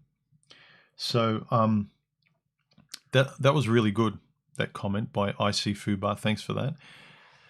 So yeah, this unconditional love where a woman acts any way she wants is polite in her eyes because she's saying, what am I, like, I'm being nice. Doesn't the guy want me to be nice? Oh, I give up. I can't even be nice. No, don't be fake. Don't just reflect me and then drop the mask once you see I'm in love. Because women know once they get a guy, then they can drop their guard because then they feel it's safe. No, that's dishonest. I'm not saying right from the start you tell someone your PIN number or your deepest, darkest fears, but present yourself as who you are, your interests, your hobbies, your temperament, your lifestyle, what's important to you. And then later on, you can sort of tell them the really important things that you don't tell strangers or people in your life. But be who you are. Be honest, that your closest friends and your family know. Be that person. Don't edit yourself. Don't act like Cinderella. And similarly with guys, don't act like Romeo. These days, I don't know if people get that reference, but yeah. Yeah, Mr. Highway says, I'm so tired of woke movies. So am I. Like, I'm not looking forward to this new Matrix. I want to see it, but for Keanu Reeves, but I'm just so tired of all this woke BS. There's no story. It's all politics, man. Jeez. Like, this just incessant politics with a bit of sprinkling of character and story if you're lucky. It's so tiring, man. Because I know that controversy is what gets people talking. It's what gets people chattering on the internet, giving their opinion, making response videos, giving it a thumbs down. But then they can put advertising in all these places online where people are talking about it. I made a video on it, like why Hollywood keeps making bad woke movies, because a lot of people will see it just so they can talk badly about it. Because it's harder to make a good quality movie than it is to make a bad movie, because you can make a bad one. You know which nerves to hit on people to annoy them, rather than which nerves to hit on people to make them feel good and excite them. Think about the dating scene. It's harder to know which nerves to touch on people in a positive way, which will get you compatible. It's much easier to go on a date. I can go on a date with a complete stranger. I know how to annoy everyone. All of us do. But how hard is it to impress someone? Not impress, but connect with them positively. I think it's similar with movies. It's much more of a roll of the dice with the amount of millions of dollars they're investing to come up with a winner like The Matrix or one of the Mission Impossible movies. It's much easier to predictively give a return to the investors by making a bad movie, by touching all these woke buttons that are going to impress these idiots on the left and are going to irritate the idiots on the right. So you're more predictively gauging the reaction of people. And then you know where to put ads on the internet. Whenever people put the title of the video, woke Matrix or new Matrix movie, you know exactly where to put ads. You don't have to sprinkle your ads everywhere and hope you get a return. You can target your ads to the woke movie reactions on the internet and you get much more of a return on your advertising. If you take a look into advertising and how they manipulate people's thinking, where their eyeballs go, they're not making quality anymore. They're getting much more of a predictable return, making bad stuff because you know how to irritate most people rather than trying to impress a few people that hopefully will spread and become a cult classic kind of thing.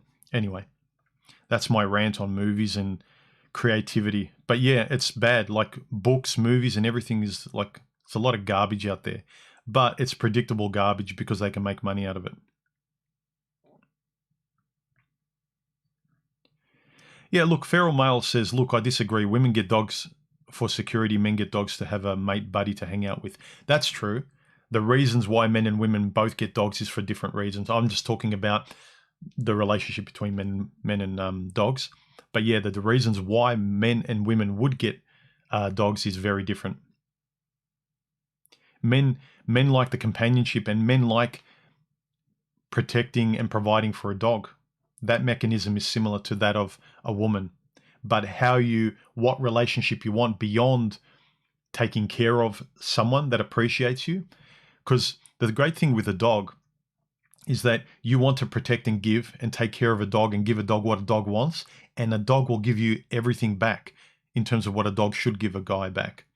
Not so with a relationship. So that's what I mean about don't go into a human relationship with the same mechanisms you would in terms of a dog-man relationship. The dog reacts predictably and gives you back what you give to the dog.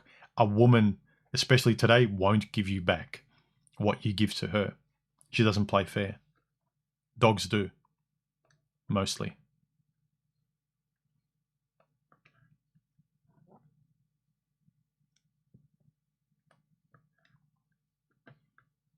Yeah. Santa says, humans are evolving into nearsighted apes, always looking at screens. Yeah, I mean, I only started wearing glasses in my 40s. And even now, my eyesight's getting worse, but I spend a lot of time on screens, but I'm doing stuff. I can only imagine how people's eyesight is getting ruined more and more as they're getting younger and younger, but they're not doing anything. For all their eyesight that they're ruining, they really can't point to anything they're producing.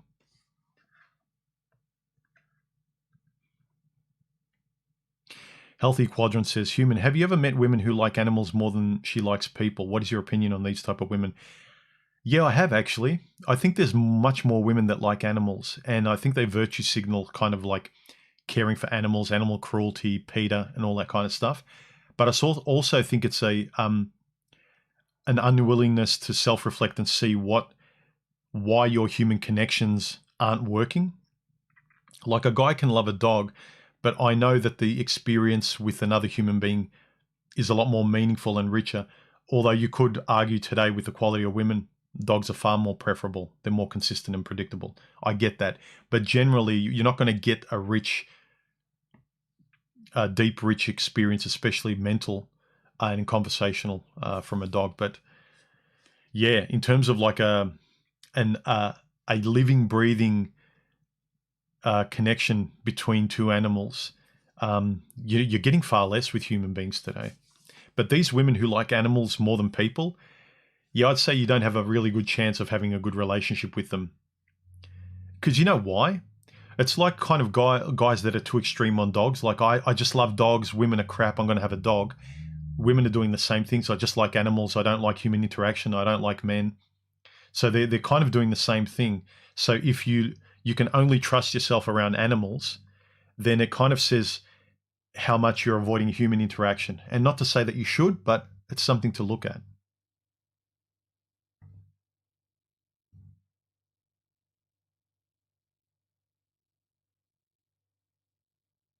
Boffin, how are you, man? He says, unconditional love was never a problem as long as she had unconditional access to my credit card. Yeah. See, that's her. Like, with me, it's always like, you want the tennis match of a relationship to go back and forth. Like, I give and I get back in a way that I want. But with most women today, it's like um, you give financially and superficially, and then you get back. But if you give in a human way, it's kind of empty. In her eyes, you're not getting anything. She's not getting anything from you. It's funny, when the structure of the relationship that you provide, especially financial today, that's what really is the cruel thing for a guy. What breaks his heart is when he sees in the end why she left. When when the material was there, the superficial was there. When he got rid of it, and that's why I always say, like, you think your woman loves you for you? Yeah, she does, and she says it. What if you told her, I'm quitting my job, I don't want to work anymore, I want to live a minimal life, I'm going to get a part-time job, we don't need the money, we can survive on this. Yeah. See how much she likes you hanging around at home all the time, doing typically what a woman does in terms of time. If you spend most of your time being away from her as a workhorse, see how much time she likes spending with you. See how much she likes you not being the alpha. Again, does she really respect and like you like your friends and family do? If you're okay with that, fine as a guy. But then don't complain that, oh, can you believe it? She left me when I lost my job. Yeah, I can.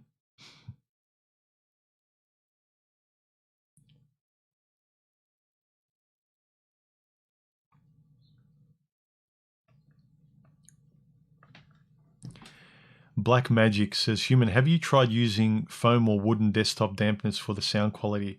They sell mini alcove ones for your microphones now. Desktop dampeners, do you mean kind of the sound booth, the things that surround the microphone? Or do you mean for like that little banging sound? I try and not make it very obvious, but I got it on a boom arm, so it shouldn't be too much. Santa says, if women can have unconditional love for their children, is it possible for a husband? No, because women come from, children come from women, and women solipsistically still believe that the child is part of them. So that's about the only, as much unconditional love, and it still won't be unconditional, as much unconditional love she'll see, because she really sees the child as part of her. It's from her. But anything aside from the child, nah. It's not enough her.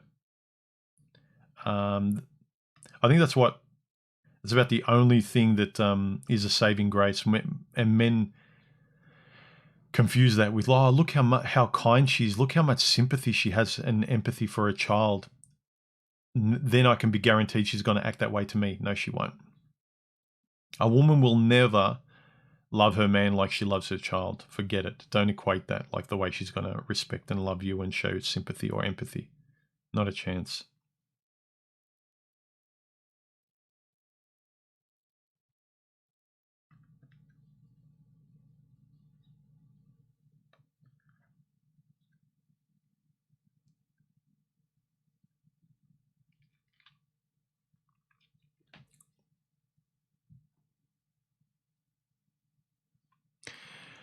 Just the guy says he disagrees with my view on PORN. He says it makes you less vulnerable to be manipulated by sex.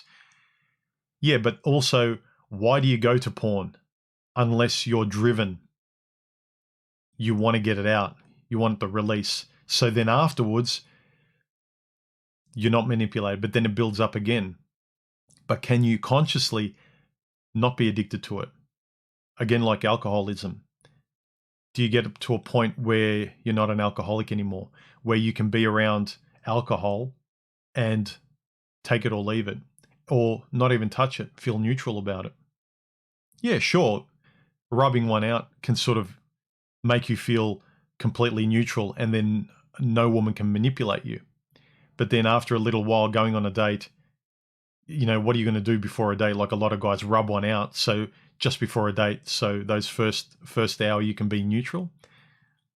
I don't know. For me, I'd rather have more control of myself. Mr. Lost and Found says, Human, you relate romantic love and unconditional love are the same to you, or not exactly. How do you see the difference? To me, they are both abstractions.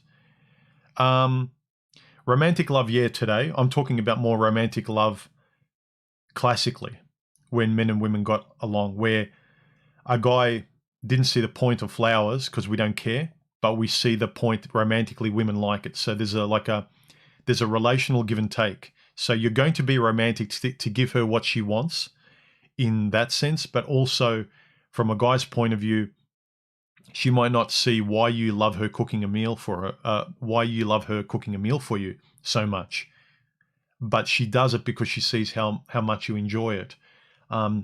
So those older, more classic notions of romantic love, yeah, not today.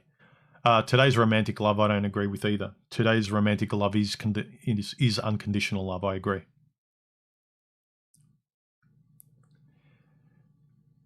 Prophet Moonstruck says, "Damn, where do you think the understanding of each other starts diverging?"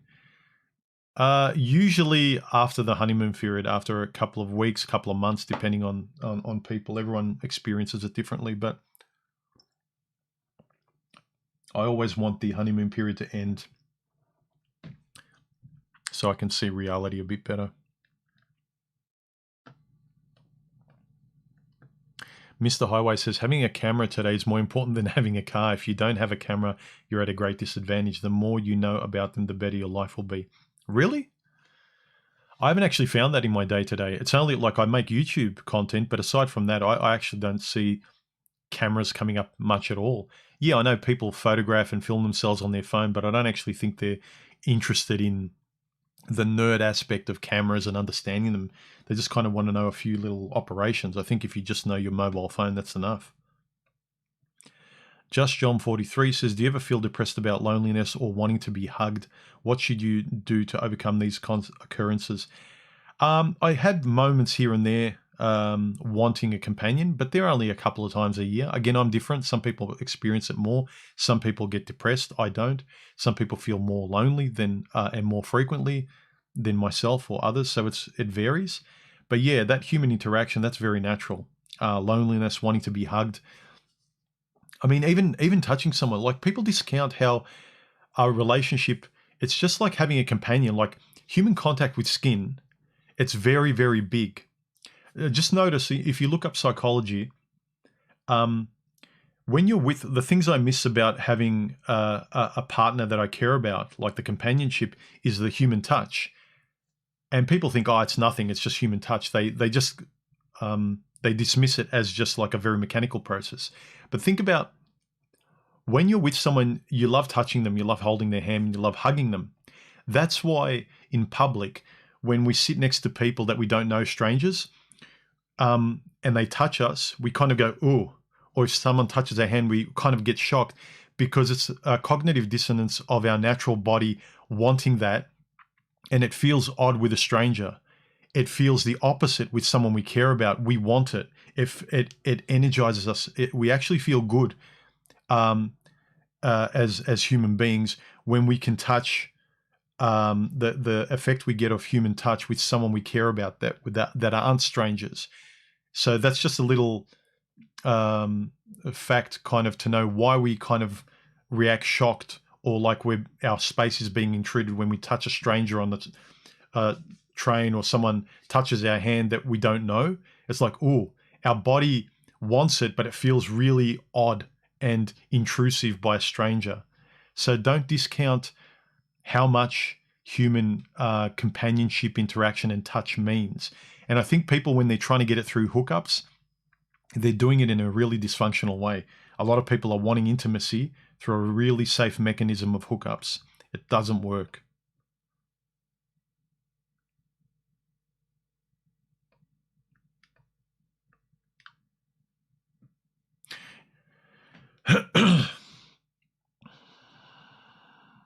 Let me just read some of the, if you got any remaining comments, guys, like put them in the comments section on the right, and I'll try and answer them before the stream's up. Let's hit the finish line. It's almost 2 hours. I want to keep it under 2 hours. Hoo-hoo, my camera didn't shut off. Yeah, Critical Drink is a good YouTube channel. He's funny.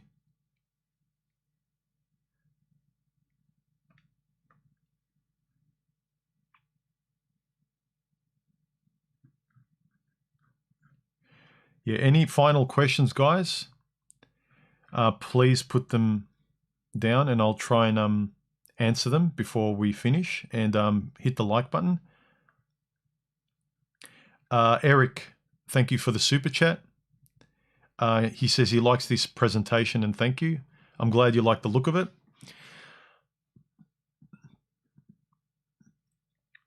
And it held up. Basically, I overhauled the camera and the microphone setup. Yeah, I was actually doing my microphone. It was adequate, but it wasn't the best. Now I've actually got the sound coming out really well. And I've got it tuned in, so no matter which microphone I put up, it won't be too loud that it's almost peaking, but it'll be fairly loud that everything's clear and the sound flows well. I always felt like I was pushing my audio before. I didn't like it. You could hear every little sound. So I wanted my audio to be clear, but not that it felt like you had the microphone right under my tongue and you could hear every molecule of my mouth going off. I don't like doing streams like you're listening to ASMR. I can't stand those kind of podcasts or whatever. And I felt like my microphone was turned up so sensitively, whereas now I think I've tuned it a bit better. So let me know if you kind of like this sound, and I'll try and keep it there. I think it's pretty good.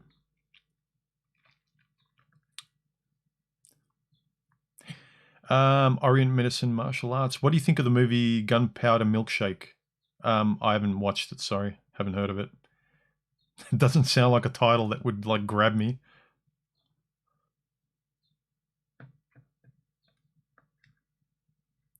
Mr. Highway says, I can't date chicks with pets. I'm sorry. It's awkward in the bedroom. I agree. I had that as well, Mr. Highway. I remember I had like girls with cats, and all I'm thinking of is when you start doing it and things start swinging, the cat's going to see it as like a ball of wool. And I don't want the cat to start swiping at me, or a dog for that matter, but mostly cats. I don't want to keep an eye on the cat because it starts to see things moving. Yeah, it is awkward in the bedroom. I wonder if we're the only ones that actually that's crossed our mind. I really can't. I've always told them, can we get the cat or the dog out of the room, please? Why? They're not doing anything. Can you please do it?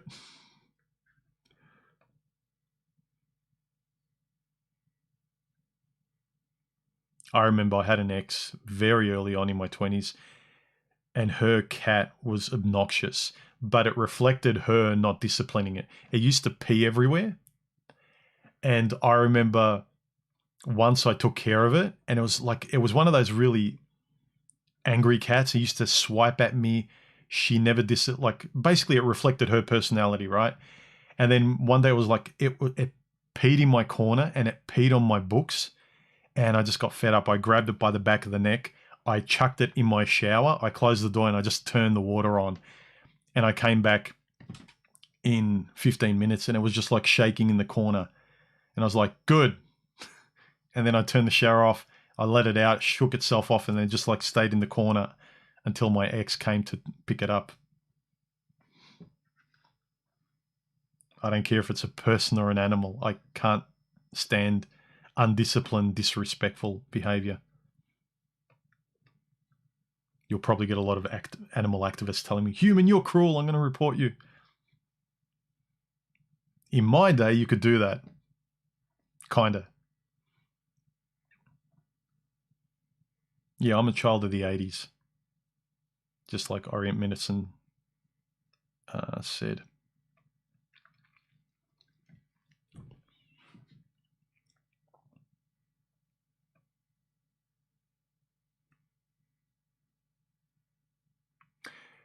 Spec Ops says, don't worry, human. Your stream quality is as hat as a slaw in church.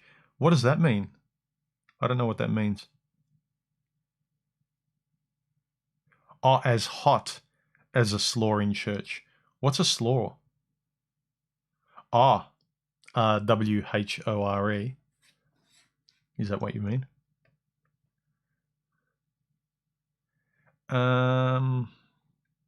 It's a beautiful war. Thank you for the super chat donation. He says, hit the likes, fellas. Thanks, human. Thanks for the donation. I appreciate it. Mr. Highway says, your children are your closest relatives. You aren't related to your partner at all. It's a strange reality. Yeah, but the more you can force yourself and train yourself to think that way, in terms of stop putting on, like, biology wants you to be ultra nice and almost puts this veneer of Romeo over you because you're taught that romantically in culture, like, you know, put on this act, impress her, you know, all this kind of stuff. It's like, no, don't. See if your personalities are compatible. As much as you can, just train yourself that you both like how each other looks and your biology wants each other, but the only way it's going to work and the only way you're not going to have a train wreck afterwards, even if you don't last, is to treat each other based on your personalities. Yeah, I know that. Like, I mean, I know your relatives are your closest relative. Like, there's nothing you can do about blood. Like, a lot of people can't get along with their family members, but you stay with each other. There's that blood connection. But at the very least, like your best friends, be yourself. Don't try and impress a date. who she is should be impressive as a person. Who you are as a person should be impressive. Because most of the guys who come to my channel and most of the guys that are interested in this kind of philosophical male self-help stoic kind of point of view in terms of like the stuff between men and women and becoming a better guy, is that you know the answer is to be more honest in this way. And the examples of that are family, friends, and relatives that can take you for who you are. XAMan 2020, thank you for the super chat. He says, I always used to get frustrated with my partner when she used to breastfeed my son and her excuse was she felt isolated. I always wondered why.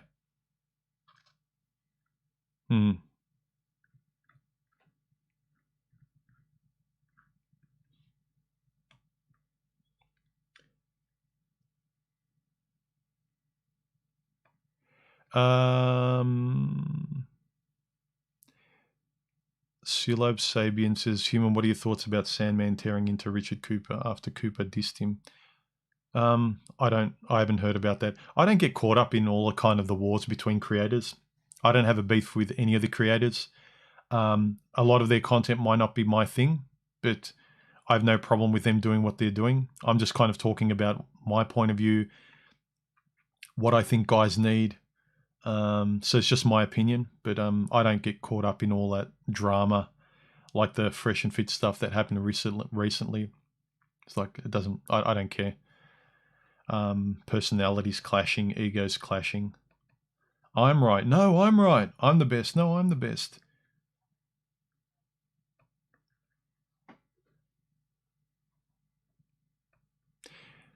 Donna says, Human, question, who will win the grand final? I have no idea. Actually, who's in the grand final? Is it the Swans? Are they in the grand final? And someone else? I haven't followed the footy for a while. Whenever it's on television, if I go to visit family and friends, like I enjoy watching it, but I never make a conscious effort to sort of schedule it. It's not something that's like a central part of my life. But when I catch it, it's like, oh, cool. And I sit down and watch it. So I like watching games no matter who's playing. Samwell, thank you for the donation. I appreciate it, man. He says in his super chat, is good or evil relevant when life is so easy? These choices hold little sway over our lives and others. Yeah, it's like today, when life is easy, people start treating each other less well, and it actually brings out people's real character. And you'll see a lot of this stuff, like pre all this lockdown stuff. You will, the way you had a lot of woke culture and leftism, women treating men really bad. Now I've noticed it started to get a little bit less because we're in survival mode. Women are there's more channels coming out where women are going, yeah, feminism is bad. You know, this is unfair. We treat men badly. Ladies, we need to, it's like, yeah, where was all this when times were good? So yeah, when a person is free, when things are really free and easy and a person can act any way they want, a lot of people act badly and their ego comes out. It's when you're forced to act kind, it's easy to act kind. But when you've got every incentive to act like an a-hole, but you don't, and you act kindly, that speaks well of a person. So yeah, it's pretty interesting. T-Dog says, Human, would you like to make content full-time in the future? Yeah, that'd be cool. But at the same time, the unpredictable nature of YouTube is like, if any person can kind of cancel your channel because they get offended, like I wouldn't want to put all my eggs in the basket of one channel, being a content creator. If I had the guarantee where it couldn't be cancelled, or my livelihood through YouTube being, because if I know I put in all the effort every week and at least there's a base level of I get back in terms of like money through Google ads and stuff, and that, like, if there's that reciprocity, the fair reciprocity. But if I'm putting in all this content and I put in months and months and years of all this work, and some spurg can kind of just get me cancelled overnight. It's like, no, I don't want to bank my life on that because it's too precarious. I'm not that reckless.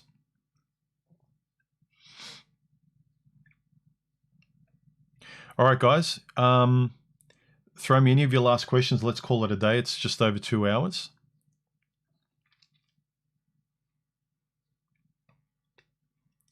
Some of the questions I didn't get to, a lot of the questions probably, and some of them didn't have emojis, so I might have missed them. Yeah, I'm not. Gregory B says, what do I think about countries where wokeness hasn't really taken hold, like Eastern Europe and Russia? Yeah, it depends. You got to like those kind of women as well. They're a lot colder, but also if you bring them back to the West, they turn into Western women. Again, female nature is the same everywhere. Look, I haven't got time to go. It's like a broad topic, but I wouldn't kind of say the answer is going to Eastern Europe because women are completely different. No, they're not.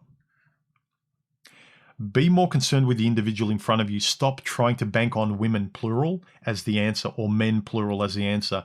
Be conscious enough to know who you are and know the person in front of you. Judge that way as much as possible. Yeah, Hydrostatic says, Peter is going after human when they hear that story. Yeah, how I threw a cat in the shower. Don't be surprised, man. Seriously. When they ask me, oh, why'd they where did your channel go? Someone from Peter cancelled me because I gave a cat a shower. I didn't hit the cat. I gave it a bath, and it didn't enjoy the bath. But because the cat couldn't speak, I didn't know. So, Davina says the audio's great. Cool. I think the audio sounds good too. I like this microphone, but it's a bit too phallic, and I'm too heterosexual. It's a good mic though. I'm using the Rode Procaster. It's got a bit of sizzle, a very podcasty sound, which is nice. Feral Android, thank you for the super chat donation. His comment is, I can't subscribe to your Subscribe Star, trying to give you money. Yeah, my Subscribe Star's been having problems, so don't subscribe or donate through Subscribe Star, because back in the day I linked to it, but then they could never send me, like if I earned a few bucks, whoever donated, I could never get the money from them because of the payment processor they used, and there's all these laws in Europe and stuff, and then they had to send me forms, and I filled out the forms, but no, the forms were sent. So this whole convoluted process, too hard to actually set up the payment to get to me. So anyone who donated through Subscribestar, I couldn't get the money from them. I think it's easier if you're in the US, but I found it really hard. Unless I was doing it wrong, but I could never get it to work properly. I could never get it to connect. So if you're going to subscribe or donate, please do it through Patreon or PayPal. Or if you just want to tip some money, underneath the videos, there's the thanks button.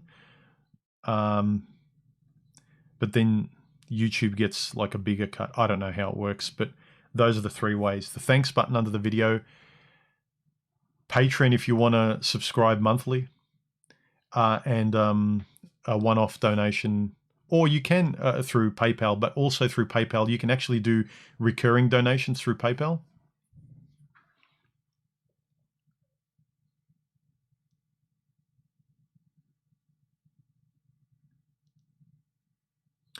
Metal Botanist, did you read Industrial Society and Its Future? No, I haven't read it, sorry.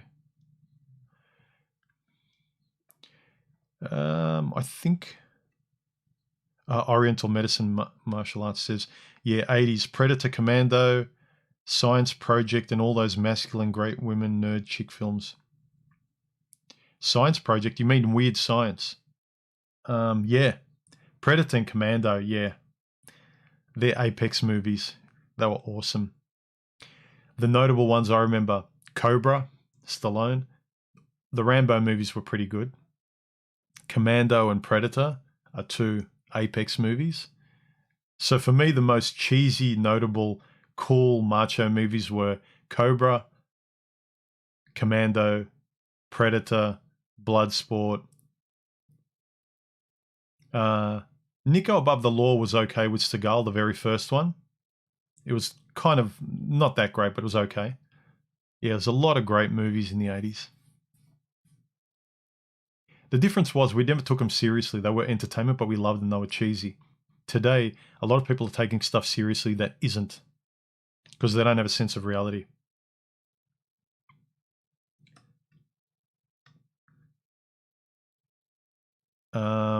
Art Can, thank you very much for the super chat. He says, your content is a lifesaver. Thank you, Human Cheese from Sacramento, California, USA. Thanks, Art. I appreciate it. All right, guys, let's call it a day. I hope it was cool. And this is another reason, like, I enjoy this, where the videos I'm making now are kind of shorter because I want to actually just focus on one topic. And then I'll do these live streams where we can talk about it and expand on the topic. So I'd rather make like a short video talking about the central part of what I want to discuss, and then I'll discuss it on these streams. And yeah, like this video, my last one, I'll discuss the video more openly rather than just repeating what I've said on a long 20-minute video in a stream. So I actually like that formula, and it allows me to make more videos through the week. At least I can make one video if it's a short one, rather than trying to make one 20-minute, 15-minute video and barely making one. But here I can at least make one, if not two or three, if I'm lucky, depending on the time. So I like that. I'll make a video on the central idea I like, and then on a live stream, I expand on the topic and we talk about it. So, yeah, I like this. Anyway, guys, have a good weekend. It's Sunday here, and it's probably Sunday for some of you, early Sunday in Europe, Sunday afternoon in Australia, and probably Sunday, more close to Sunday evening if you're in New Zealand. And yeah, I'll talk to you later, guys. I had a good one. This was a good stream. My gear held up. I think it looks good. I think it sounds good. Let me know the feedback in the comments section below the video. If you thought the audio and video quality was better than my usual ones, or if there's something you didn't like about it. And especially let me know if the sound levels were loud enough, too soft, or you preferred the other ones. Bear in mind, if you're into ASMR, I don't care if you like the last one. I don't like that ASMR really detailed voice. So yeah, I'll talk to you later, guys. Have a good one. Enjoy your Sunday. Enjoy your weekend.